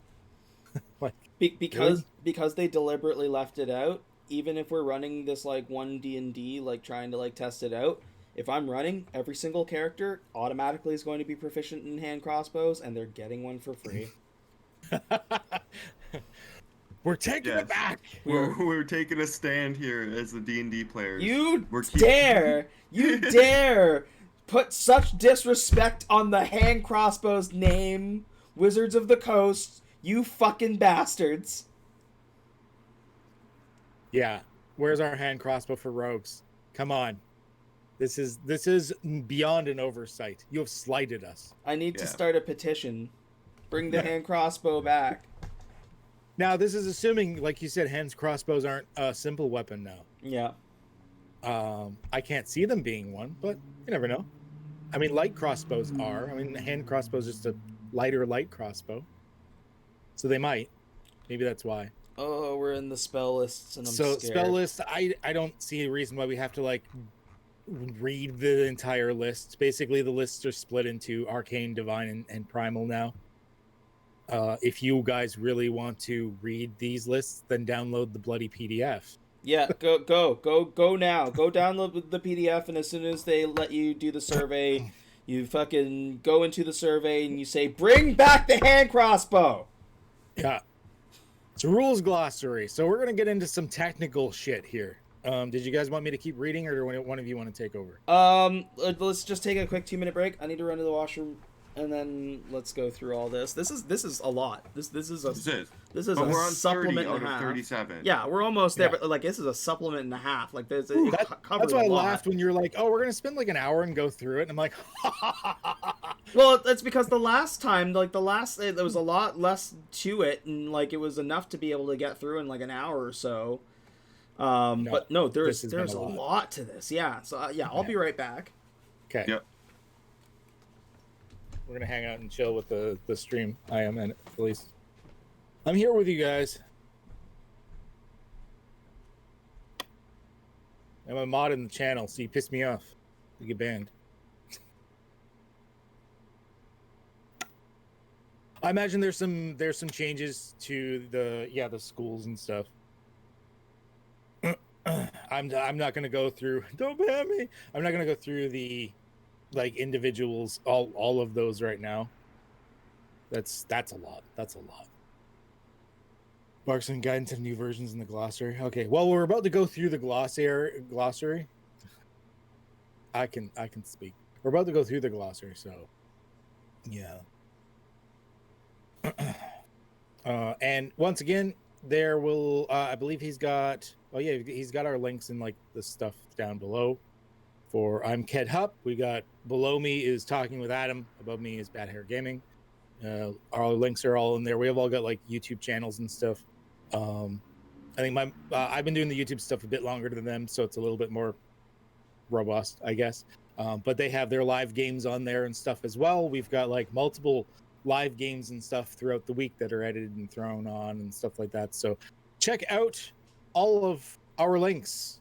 I believe their channels haven't gotten the custom channel addresses yet. They still have to get the numbers for it, but mine's just youtube.com/Qedhup. Theirs will be in the links in the doobly-doo below. Check them out. Give them some follows. I think I don't remember how many follows you need to get to the point where you can get the custom like links for your YouTube. I don't think it's much. And then give me a follow because I'm trying to get to that like 1,000 subscriber monetized thing, and I'm getting close. I'm getting close. But they're all awesome, and if you like live streamed D&D games, I mean, Talking with Adam, Bad Hair Gaming, we all do it. Myself, we do it. You have a very full schedule. Yes, we very very full schedule there. And mine's running tomorrow, but we're like almost most days of the week one of us is streaming some sort of content. Yours is running later today, no? Mine is running later today. Sorry, I don't know why I said tomorrow. Later today, Are we at 7 p.m. Eastern time? We'll be doing mine. Once I need to get the Mistwalkers on to 8 p.m. to 11. And then yours will be the last one.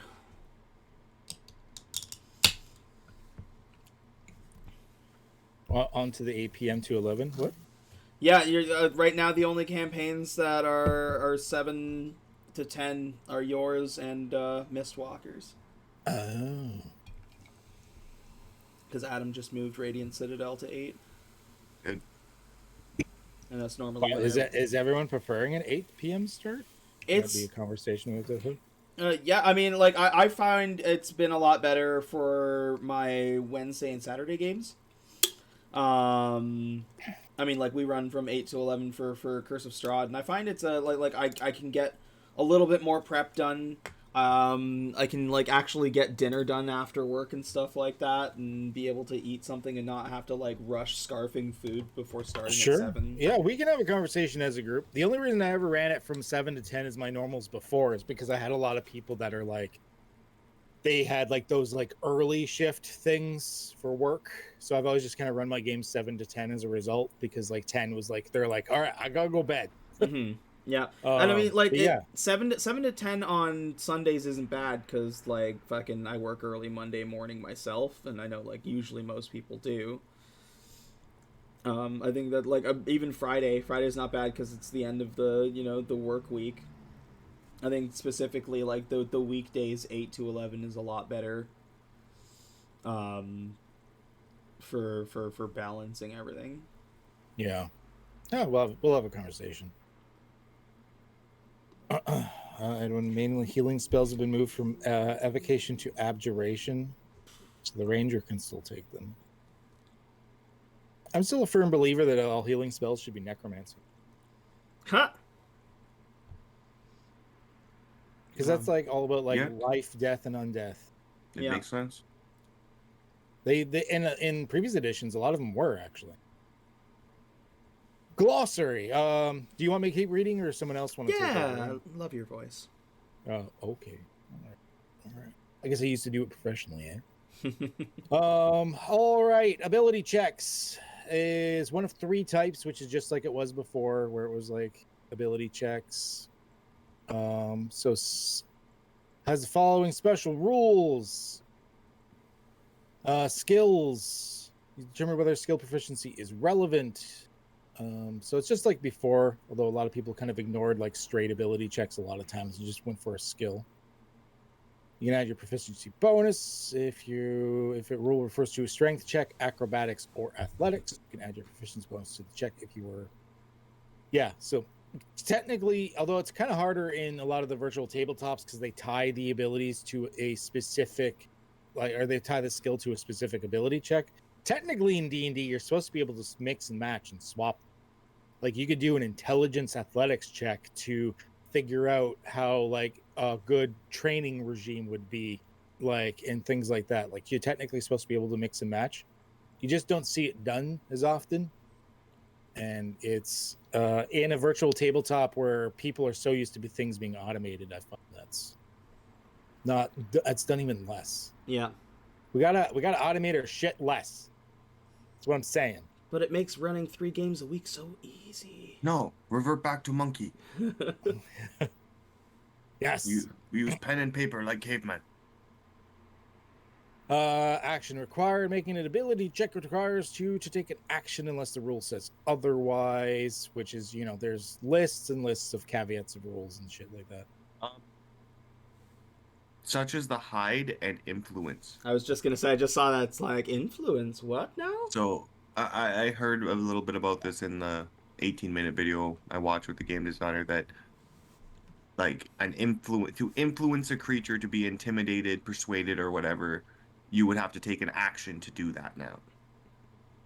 They're like turning everything into like an action scenario, eh? So you can't stab a guy in the face while trying to tell him to leave and run away, or you'll kill him. You have to choose one or the other. Yeah, because in Yeah. our games, I always allow sort of like a mixture of like social with the combat. Because who says you can't talk while you stab? Yeah, exactly. Looks like they're kind of splitting that. They've mechanized it. It kind of makes sense because there have been times, I remember like even a ski bop, where I would try to convince somebody of something and then roll a dice, and like I'd take like 5 minutes to do all that, and then I'd be like, okay, now I'm gonna do my turn. Yeah.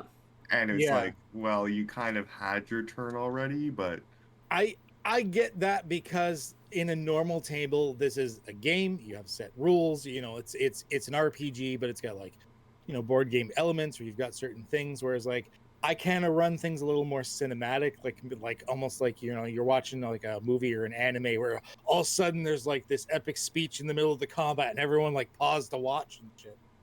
yeah.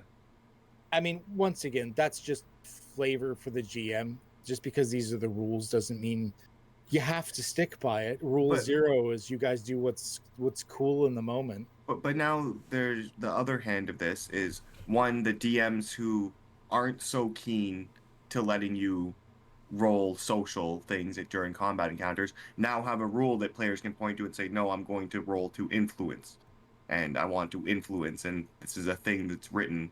And it also reminds players that you can use your action to influence. You don't have to just stab people. You have your action to influence, and I think that's kind of cool. So yeah, no, I agree. I think this adding these actions isn't a bad thing, because if you don't want to use them, you don't have to. But by adding those options there, especially for new DMs, it's a great baseline to help like give you toys to play with. I think it's a great reminder that your turn is 6 seconds and not fucking 3 hours. Yeah, 100%, 100%. Because like I said, I've personally done that. I've personally. We were talking about it. We were talking about it on Friday. It's like this is a long 6 seconds. I was sitting there listening to two people talk for it was 5 minutes, and I'm like, I messaged BHG and I'm like, aren't we still in combat? Like. That's okay. I have a problem with being like stopping my players when they start riffing, because that's the thing. The RP is part of it. The good chunk of the reason you're there. And I'm the same thing. Like I said, I'll run things sort of like cinematic or even anime style, and just be like, all right, a little bit of like social role play thing happens. Combat pauses. And I find that's again, we're talking about automation and talking about the VTT. Because we're not sitting at a table, we have less opportunities for that crosstalk. So if it comes up organically, I don't want to shut it down when we have such rare opportunities to get those moments. Yeah, because you can't do the side RP like you would at a physical table. Yeah. Not that Talking with Adam would know about this, is I don't think you've played at a physical table. We got to get you for a physical game someday. We're literally all within range where we could have, a small group of us get together and play a fucking actual tabletop game. Now that would be fun to stream. So typical difficulty class looks like that's pretty much the same, like chart. Yeah. Armor training is the new name for armor proficiency. So they're changing it to not be considered a proficiency any rule. So it's the existing rules that involve armor proficiency is now armor training. Oh, okay. So if you wear light, medium, heavy armor, you lack armor training. You're disadvantaged on D20 checks you make that involve strength or dex and can't cast spells. Okay.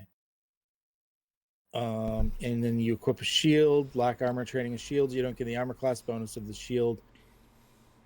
Cool. I mean, not dramatically different. But Edwin makes an interesting point in chat here. Renaming armor proficiency to armor training is because it turned out many first-time players often made the error of adding proficiency bonus to AC when they wore armor they were proficient in. Because everywhere else where it mentions proficiency, you add your proficiency bonus. That's a really good point. Thanks, Edwin. Yeah, no, it makes a hell of a lot more sense now. Yeah. Makes a hell of a lot more sense. Okay, I like that. Yeah. Again, sometimes it's just the power of wording that like certain wording is going to do wonders. Yeah. I like that. No, that makes a hell of a lot more sense.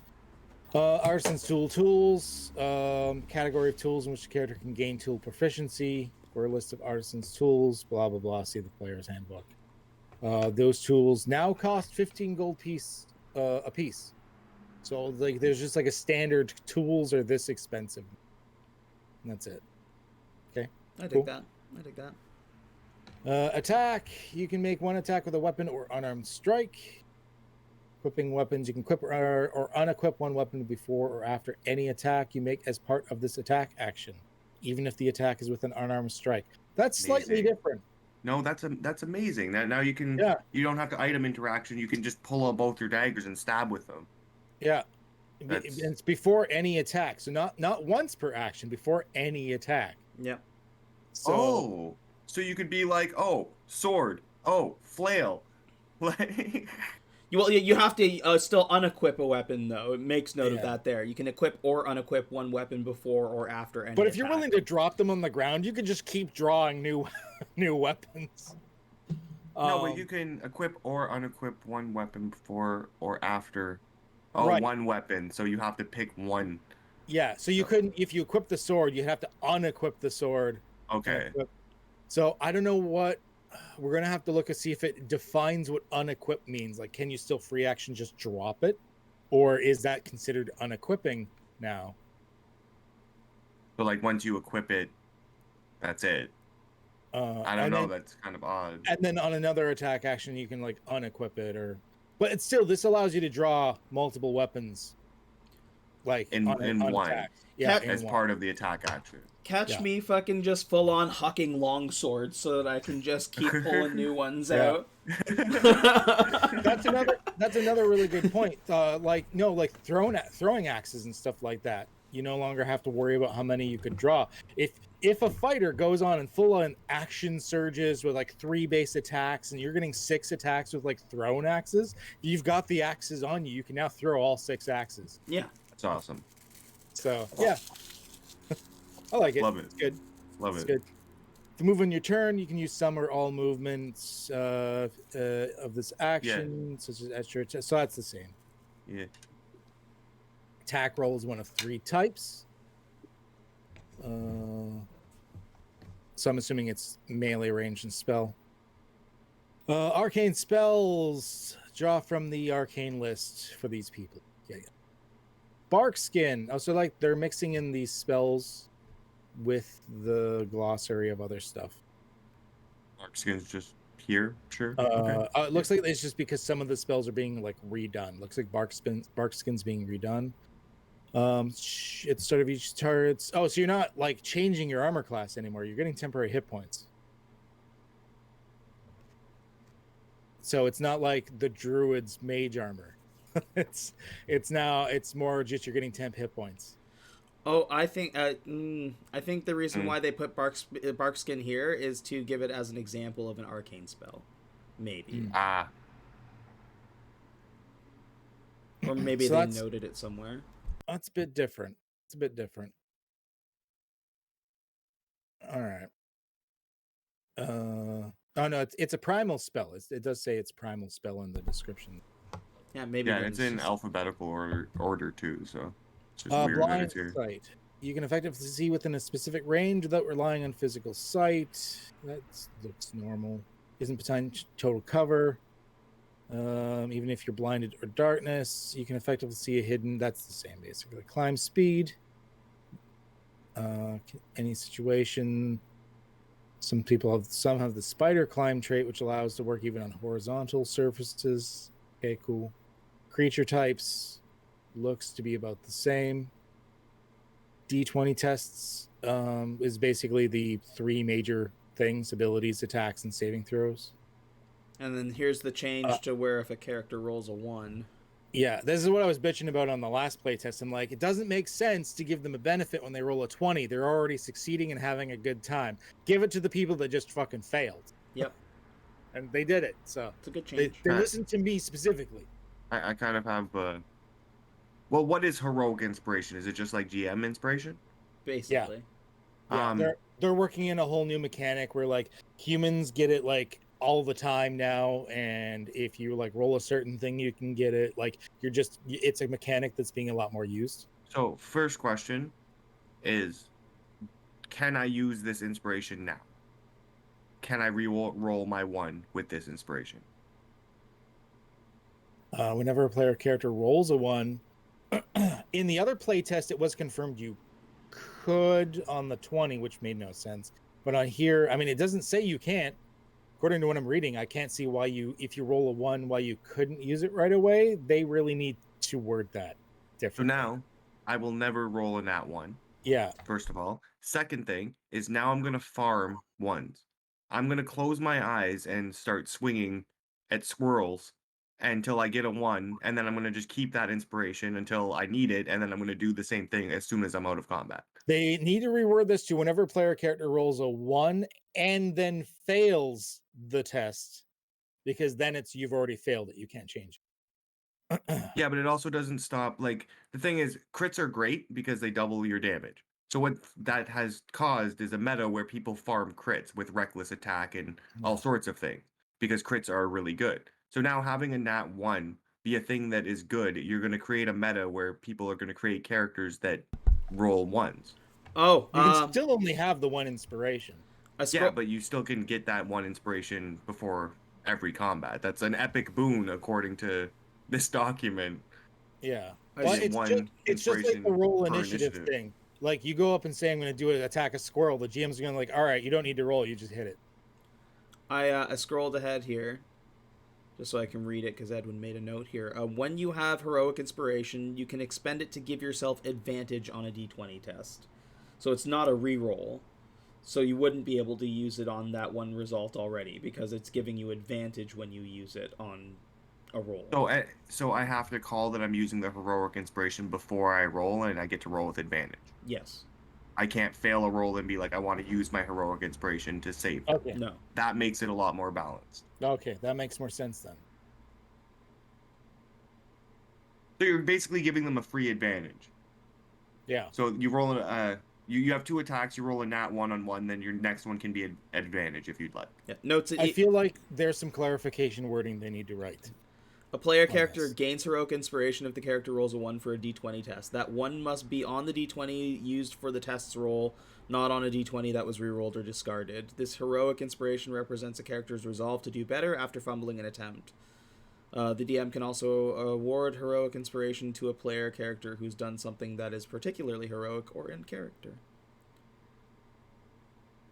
It just sounds like characters are going to be fairly equipped with the inspiration. Like there's not going to be many times you're going to start a conflict without it. Especially if you have humans in the party. What I like about this is the other note that it specifically notes that if you already have an inspiration, you can give it to a player in the group who doesn't have one. Nice. Okay. Yeah, I like this. I still think they need to do some clarification, but I like the way it's going. Again, it's just a little bit troublesome, like you said, with new DMs if you have people just fishing. Like I want to do a perception check on every single thing I see, and then just keep rolling till you get a 1, and there you go. Like any of us, like we're not going to take our shit from this. We're not going to take shit from our players with this crap. We're just going to be like, no, you're not getting that. Fuck you. What it says, I don't care what it says. Yeah. But a new DM is going to be like, oh, okay, I guess it's in the rules. Yeah, and again, it kind of creates like an environment where people like, because again, it is a game. You're supposed to kind of like abuse and cheese and do the fun thing, but like it just, I don't know. And again, I mean, beyond that, does your team want to sit there and watch you try and fucking cheese and like fucking, swing at squirrels to fucking farm this while they've got shit to do is also the question. It is like part of role playing is being mindful of each other's time. In a situation with a new DM and whatnot, it'd probably just be like the guy sits there with his D20 and just rolls it over and over again as he's perception checking everywhere every 5 seconds. And then he gets a 1, and then he's like, okay, next encounter I have advantage. I've played with players like that. I would politely ask that player to get up from the table, pack up his things, and leave. He is not there. We've got the experience and the confidence to be like, fuck your shit, go home. Yeah. We playtest this. I'm doing that. I think you guys are going to have to ban me from the 1D&D. I think for new GMs, they need to clarify the wording for this. 100%. Yeah. Especially with like more and more new people coming into the hobby. They need to clarify this. So dash is like the same. Difficult terrain is basically the same. And the following creature that isn't tiny. Okay, a little bit of a difference here, though. Space is difficult terrain for a creature. Oh, no, never mind. If a creature that isn't tiny, okay, that's the same. Because it doesn't say hostile, per se. That would stop you. That's all the same for difficult terrain, basically. If anything, they just give some more examples. Divine spells for the religiosity people. Exhaustion. While you're being subject to the exhaustion, I think they've reworked exhaustion. Okay. Levels of exhaustion. It's cumulative. Each time you receive it, you gain a level of exhaustion. You die if your exhaustion is 10. So they did increase it to 10. Yep. Hey, I called it. And it looks like it just affects your D20 rolls. You subtract your exhaustion level from it. Okay. Yeah, that makes exhaustion a lot more tolerable. I want them to use the exhaustion mechanic even more now, because this is actually more in Yes. line with what I was saying they need to do. Yes. Yeah, okay. I like this. I like this change. Is rather than like the random ass bullshit chart that they had for exhaustion. I like this. Yeah. And yeah, it affects your spell saves. That this is great. Yep. Love it. Yeah. I'm personally happy with anything that it means I have less to keep track of. While taking care of everything else, because you're like, yeah. Are they at like third level exhaustion? What are they losing there again? Like, Yeah. that's it. Like, yeah. Now The it's only just thing I can 3. the only thing I can see a few people freaking out for is one of the major design tenets in 5th edition when it first launched was everything's going to be positive. There's not going to be any subtractions. And which, I mean, basic math, come on, people, it's not that hard. But at the same time, some people are like, this is going against the design and we're minusing something. But that's the only thing I can see someone complaining about. And really, I mean, if you can go one way, you can go the other with like a +5, -5. It's not that hard. Yeah, and it's so like umbrella termed. Like you have 1 level of exhaustion, just everything is -1. Yeah. Just apply that -1 to everything you roll. Anything with a d20. This is a positive change. I like it. Yeah, I like it. Expertise is just expertise, but now instead of being like refer to the rogue ability, it's just this is the expertise. Fly speed, you stay aloft, you land while flying if you are incapacitated or restrained. You fall. If you have the hover trait, then you can stay aloft while incapacitated or restrained. Okay, so hover's like slightly referred differently, where you don't have to like keep moving around if you don't have hover. It's fine. Gaming sets tool, it's fine. Grapple condition. Okay, so they reprinted this from like the first playtest. Speed is 0. You have disadvantage on for grapple got beefed up in that first playtest. Grappling's actually like a thing now. Yeah. You're not just speed is 0. Disadvantage on attack rolls. You can be dragged or carried. But grapple suffers a slowed condition unless they have that feat. And then to escape, it's a dex or strength saving throw because it's no longer opposed rolls. And it seems like it's a condition, right? So if I grapple you, you are grappled, and I am not, and that makes things a lot more grapple straightforward. Was already a condition; it just didn't have as much shit to it. Oh, it's actually already considered a condition? Yeah. You have the grapple condition already exists. All the grapple did before was your speed is 0. That's all it does in current 5th edition. Your grappled condition gives you a speed of 0. Sorry, just the verbiage here. It says, the grappler can drag or carry you, but the grappler suffers the slowed condition while moving, unless you are tiny or two or more sizes smaller than the target. So, if I am a tiny creature grappling another tiny creature, I can still move my entire distance. That's right. Yeah, that makes perfect sense. Let's go on. The guidance spell has been changed. Okay. D4, add the number to the check. Turning is once a creature rolls a die for the spell. You can't just continuously slap someone with guidance. No, that it can't benefit from the spell again until the long rest. You get 1 guidance each, and that's it. None of this. We're adding D4 to every ability check in the rest of the dungeon. I'm okay with it. I like adding D4s to ability checks. Every chance I can possibly get. Help. Choose one of your skill proficiencies. You gain advantage. You give advantage on the next ability check that make with the chosen skill. So it's anyone that can see or hear you. So ability checks, you don't have to. I don't remember if you had to be next to them before for the ability check. Must be near enough to the ally to assist verbally or physically. It's fine, whatever. Attack roll, you still have to be within 5 feet, unless you have a class ability that gives you otherwise. Advantage in the next attack roll. I still am surprised, like I run it as a custom house rule, but I'm still surprised there isn't a help action for defense. That the next attack roll against you would be at disadvantage. But yeah, still just attack. And then heroic inspiration BHG kind of like went through already. Yeah. Hidden, I imagine this is going to be pretty close to the same. You aren't surprised. If you're hidden when you roll initiative, you advantage on the roll. I don't remember that being a thing. Tax rolls against that's the same.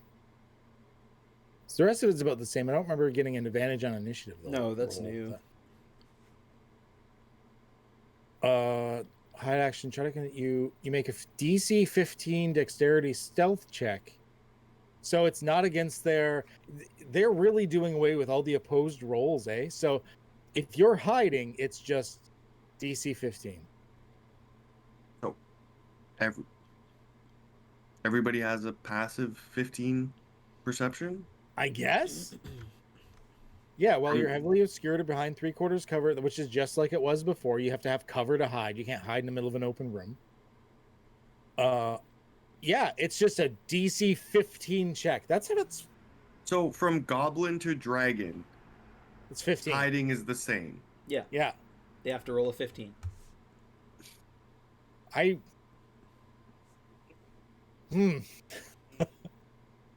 don't know. I don't think I like that.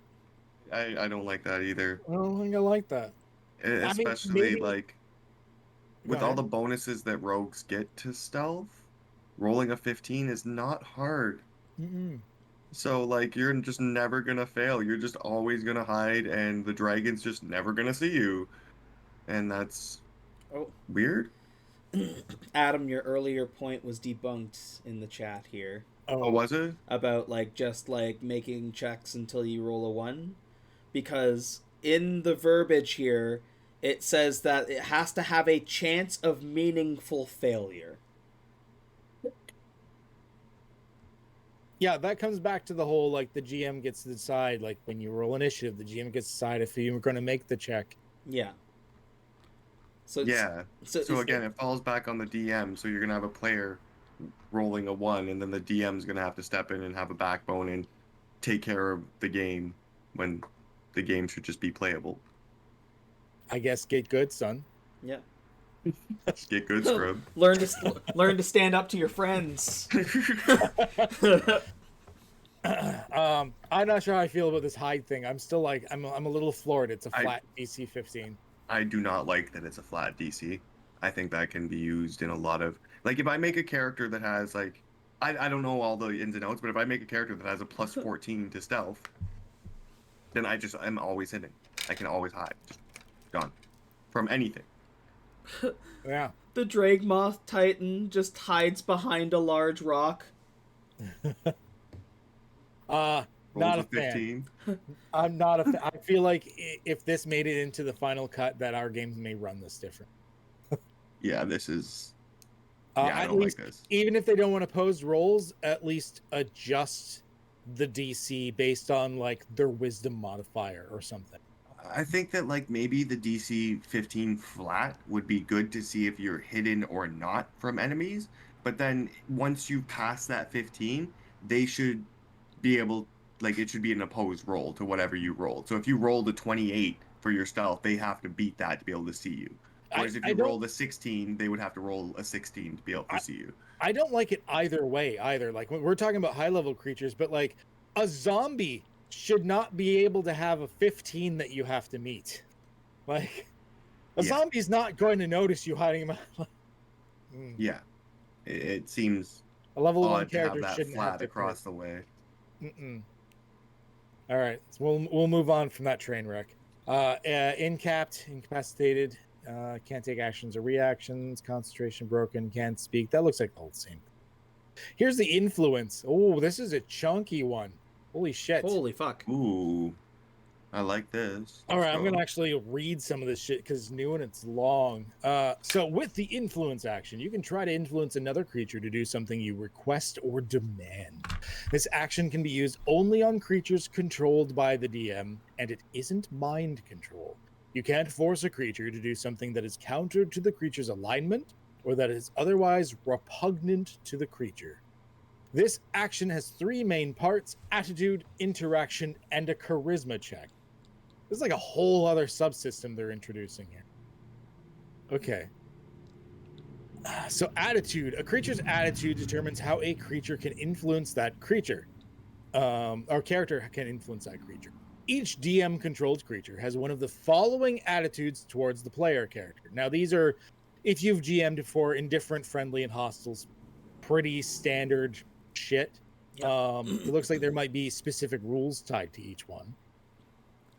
So, yeah, there's like little flavor stuff and like if you need a charisma check and whatnot for each one. But I mean, indifferent, friendly, hostile, you kind of pick up what's being put down there. Interaction. When you take the influence action, either roleplay how your character interacts with the creature or describe your character's behavior, focusing on your character's request or demand. If the interaction is especially suited to the creature's desires and outlook, the DM might grant advantage to your subsequent check, or might temporarily shift a hostile creature to indifferent or indifferent, or an indifferent creature to friendly.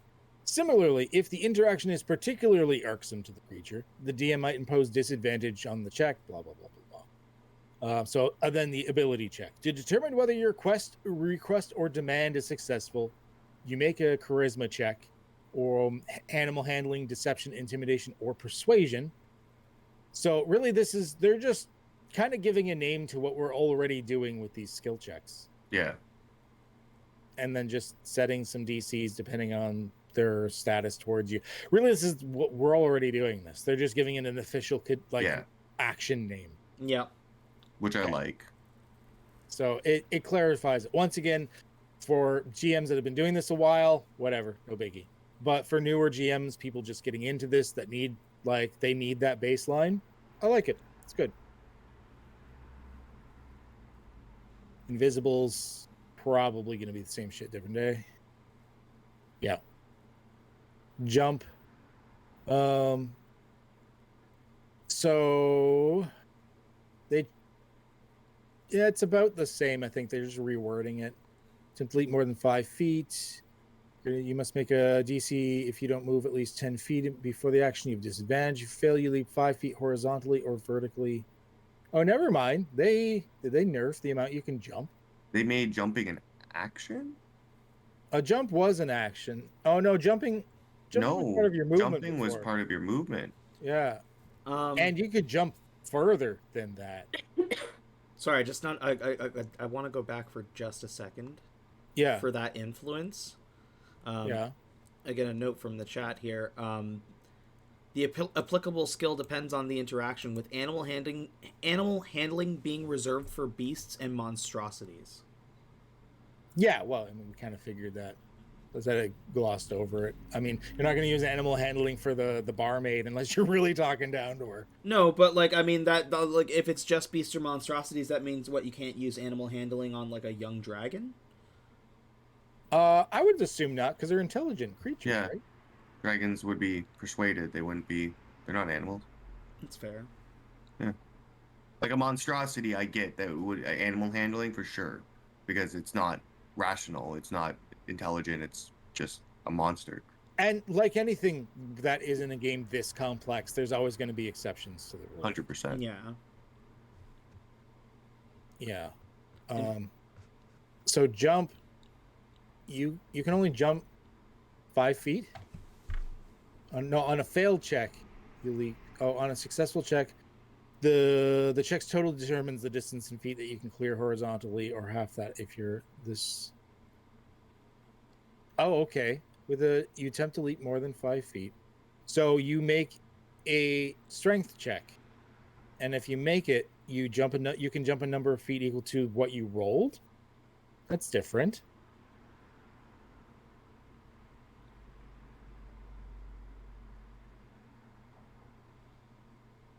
And you can still jump that even if you don't move the 10 feet, but you now have disadvantage on the check. Whereas before you had to get a running start if you wanted any sort of distance. And it takes your action? And it takes your full action. So it's very different than it used to be. Monks will definitely be getting jump as a bonus action. Oh yeah, I imagine that the step of the wind or whatever it was called there, it's got to be part of it. Yeah. I personally have a barbarian who has boots of leaping, and they did math and looked at things and realized he can jump 25 feet in the air. Yep. I can believe it. And this would completely nerf him, and I don't know how I feel about that because Well, we'll see what the well, I mean, it's fully backwards compatible, right? But we'll see on the reprints if like new boots of jumping might just add on to the check or something, true. or the total, or who knows. Yeah, we'll see. We'll see. So it's weird that it's a full action. I don't know if that's the part I'm not sure that I like. Yeah, Like that's what's I'm bugging me gonna too. jump this turn and that's it. I'm not gonna like do this like jump off of my buddy's back and come down on an axe and swipe him in the face. Like, no, none of that. That's too exciting. And you can't influence anybody either while you're jumping. Don't you try to talk to somebody while you're jumping. Yeah. No, I'm not. Is that a not hand really. crossbow I see? You want to go to jail, man? But again, Like- it kind of makes sense because what are you going to say? Well, you've already decided you're jumping. Usually, when you're jumping or doing something like that, you're like, ah! You have 6 seconds. You have 6 seconds. What are you saying within that 6 seconds while you're jumping? Aside from like maybe like I'm going to kill you. I have explosive diarrhea, and you better get the fuck out of here. I have explosive diarrhea, and you better get the fuck out of here. That was less than 6 seconds. Come on. Light weapons about the same. Looking it over. Long rest. I'm already seeing a little bit of difference. So okay, you regain all your hit points. Cool. You regain all of your hit dice, not half. Nice. So you just gain all of your hit dice back. So like, short rests are more of a thing now. Even. That's how I've been running it. Is I just give them all their hit dice back. Okay. Ability scores restored. There's not many things that lessen your ability scores in the game. There's a couple, but there's not very many. And it did specify you cannot benefit from more than one long rest in a 24-hour period. And you must have at least one hit point at the start of the rest to gain its benefits. Nice. And then, of course, interrupting the rest is pretty much the same. When you take the magic action, so they've reworded this differently. Okay, so you cast a spell as a casting time of an action, or you use a magic item that requires an action to be activated. So they've like combined these into the magic action. Did you read light weapon? It looked like it was about the same. No, they changed it. Your offhand is no longer a bonus action. You can just use it as an extra attack if you have 2 light weapons. Oh, I missed that. I'm sorry, I missed that. Yeah, you just get a free attack with light weapons, with a light weapon. It's just like it was before, but it's not a bonus action anymore. Thank you for catching that. Yeah, I missed that bit. Thank Edwin. He's on the ball. He is on the ball. He is on the ball. Yeah, we appreciate you, Edwin. Yeah, you've been keeping us on our toes for this document. Light weapons a little beefier then. I like that.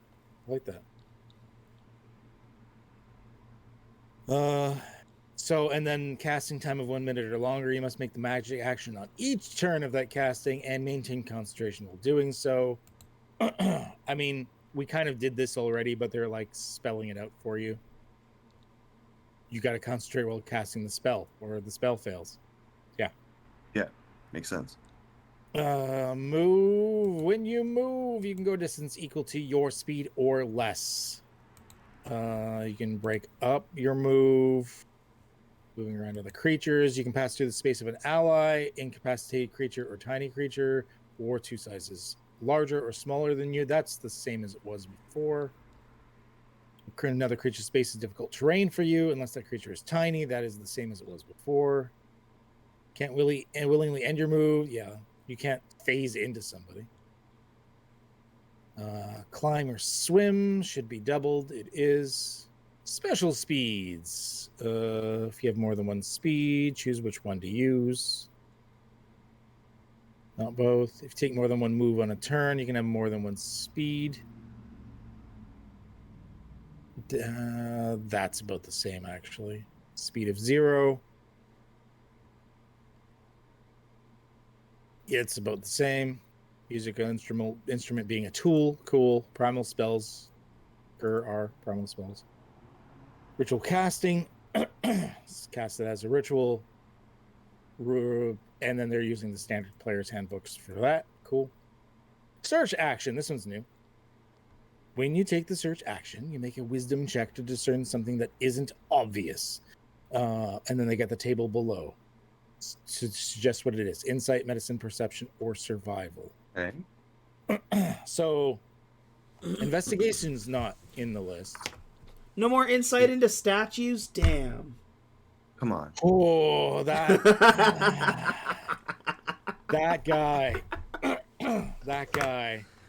It's like, can I get some information about the statue? Yeah, roll an insight on the statue. I'm like, okay.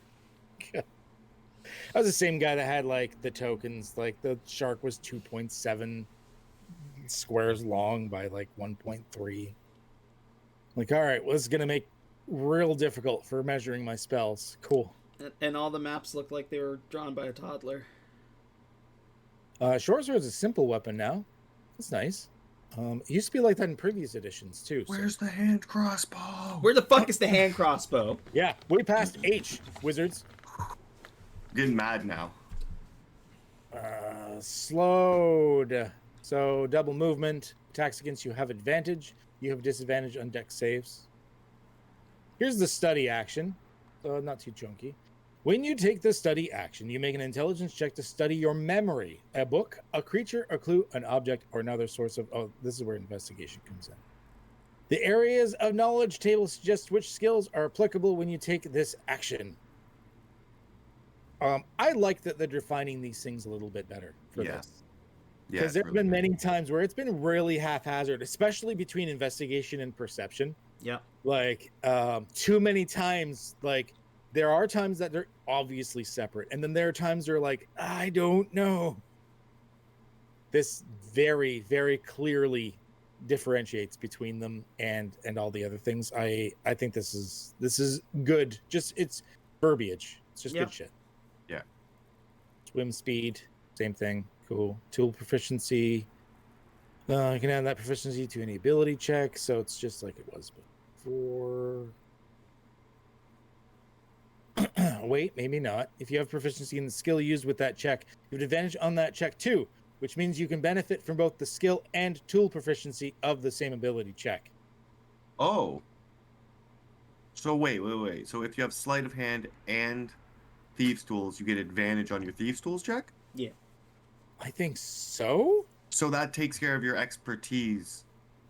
In thieves' tools.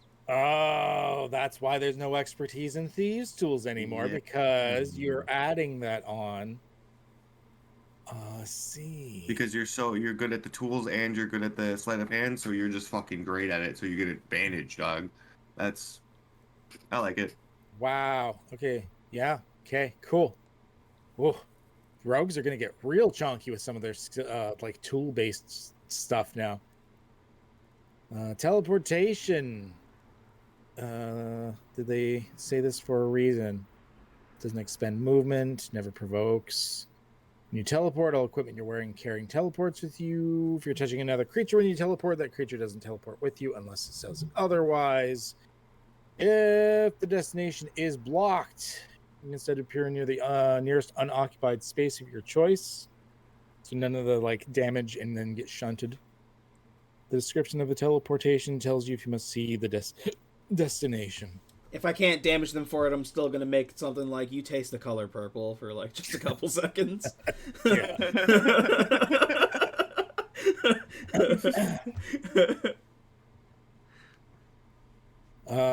Tremor sense is basically the same. I'm not sure why it's listed here, but it's basically the same. Unarmed strike is a melee attack. This was in the previous one too. Let's see if they've changed it from the previous playtest. Strength based. Your target takes damage equal to 1 plus your strength modifier, or you could grapple with it. and these are things everyone can do. So grappling is this is how you do grappling now. It's not an opposed check. So 8 strength proficiency. So which is the equivalent? It's the equivalent of always being trained in athletics, sort of, for the DC. 8. Cool. Or you can shove. Sweet fuck. We made it to the end. Oh my gosh. Oh my god. Fuck yeah. Final What a journey. final That took assessment longer for than I me. thought. Fuck. I'm underwhelmed by the classes and subclasses compared to the 5e classes and subclasses for the most part. Ranger got a nice boost up to level 16, and then they shat all over his dreams again. I like the emphasis on terminology, especially regarding new players, because as you said, there is a huge influx of new players now, and I think it's getting a lot harder to have those definitions when people are leaping into it with the supplements that we have now. Yeah. I guess my final thoughts are all of it is okay. The verbiage is really nice. I like some of the stuff that they're doing. I don't like some of the other things, but the main thing that I'm enjoying is the fact that this is like the second thing that they've put out, and they're planning on doing it constantly until like 2024, until we have a game that we all as a community like. Yeah. And that is something that's super fucking cool. Like, just super, like, for a company to do and to be a part of and to read about and to think about. It's all awesome stuff, and I'm excited to see in a year and a half what it's going to look like, Mm-hmm. Although, on that point, they should have been doing this the whole time. Yeah, 100%. As someone that has been through every edition of D&D at one point or another, and has gone through, or has played every edition, and has gone through many edition changes over the years, the decades. And as an old man, that I don't know if I like change, but you know what, I actually do like change. And in this case, this is the smoothest transition, the smoothest update. There are some things I don't like, but that's why they do these documents, and they've already proven that they're listening to their audience. I'm liking the way this is going. I do like a lot of the changes. They're for the better. They're thinking about ease of use. They're thinking about how to streamline it. Aside from like some little finagly details that we joke about, like hating, which this is because we hate them. We hate them, wizards. We hate them. Everything else is very, very smooth, and the fact that you're listening to people is a really big deal.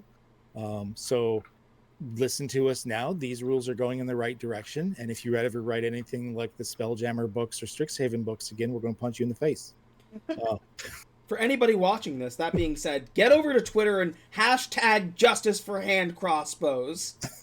Justice for hand crossbows. When I make my YouTube video about like this video, it's all going to be about hand crossbows. Yeah. I need hand crossbows. Every time somebody mentions a hand crossbow, just have it appear on the screen. Yeah, we need to subliminally get people on the hand crossbow train. Yeah, they're not doing away with them. Yeah, hand crossbows and that level 18 ability for which class is it? Ranger. Yeah, justice for Ranger as well. Holy shit! For their hunter's mark. Yeah, it goes up 0 to 4 points on their hunter's mark for their 18th level capstone. We need to find that wizard's employee and just find out why. I need to know. Yeah. They should have given them the best capstone and just said you gain a hand crossbow. Yeah. Level 18 Ranger, only class that can get a hand crossbow. Proficiency in hand crossbows. Because like they mentioned so many other weapons here as being like, this is a simple weapon now, stuff like that. Yeah. No mention of the hand crossbow. So that's our thing we're sticking on. But yeah, no, I would say as someone that's gone through like so very many editions of D&D and other games and everything like that, I'm kind of hopeful. I mean, it's still a corporation. I have my reservations. But I'm kind of hopeful in the way that they're going. This is I wish so many more other games or content of any kind went through a system like this, because like we're helping to shape it. And even though we'll know most of the rules by the end of this, if this is this good, I'll buy the book. I'll buy another player's handbook. Yeah. I'll go for it. 100%. 100%. So yeah.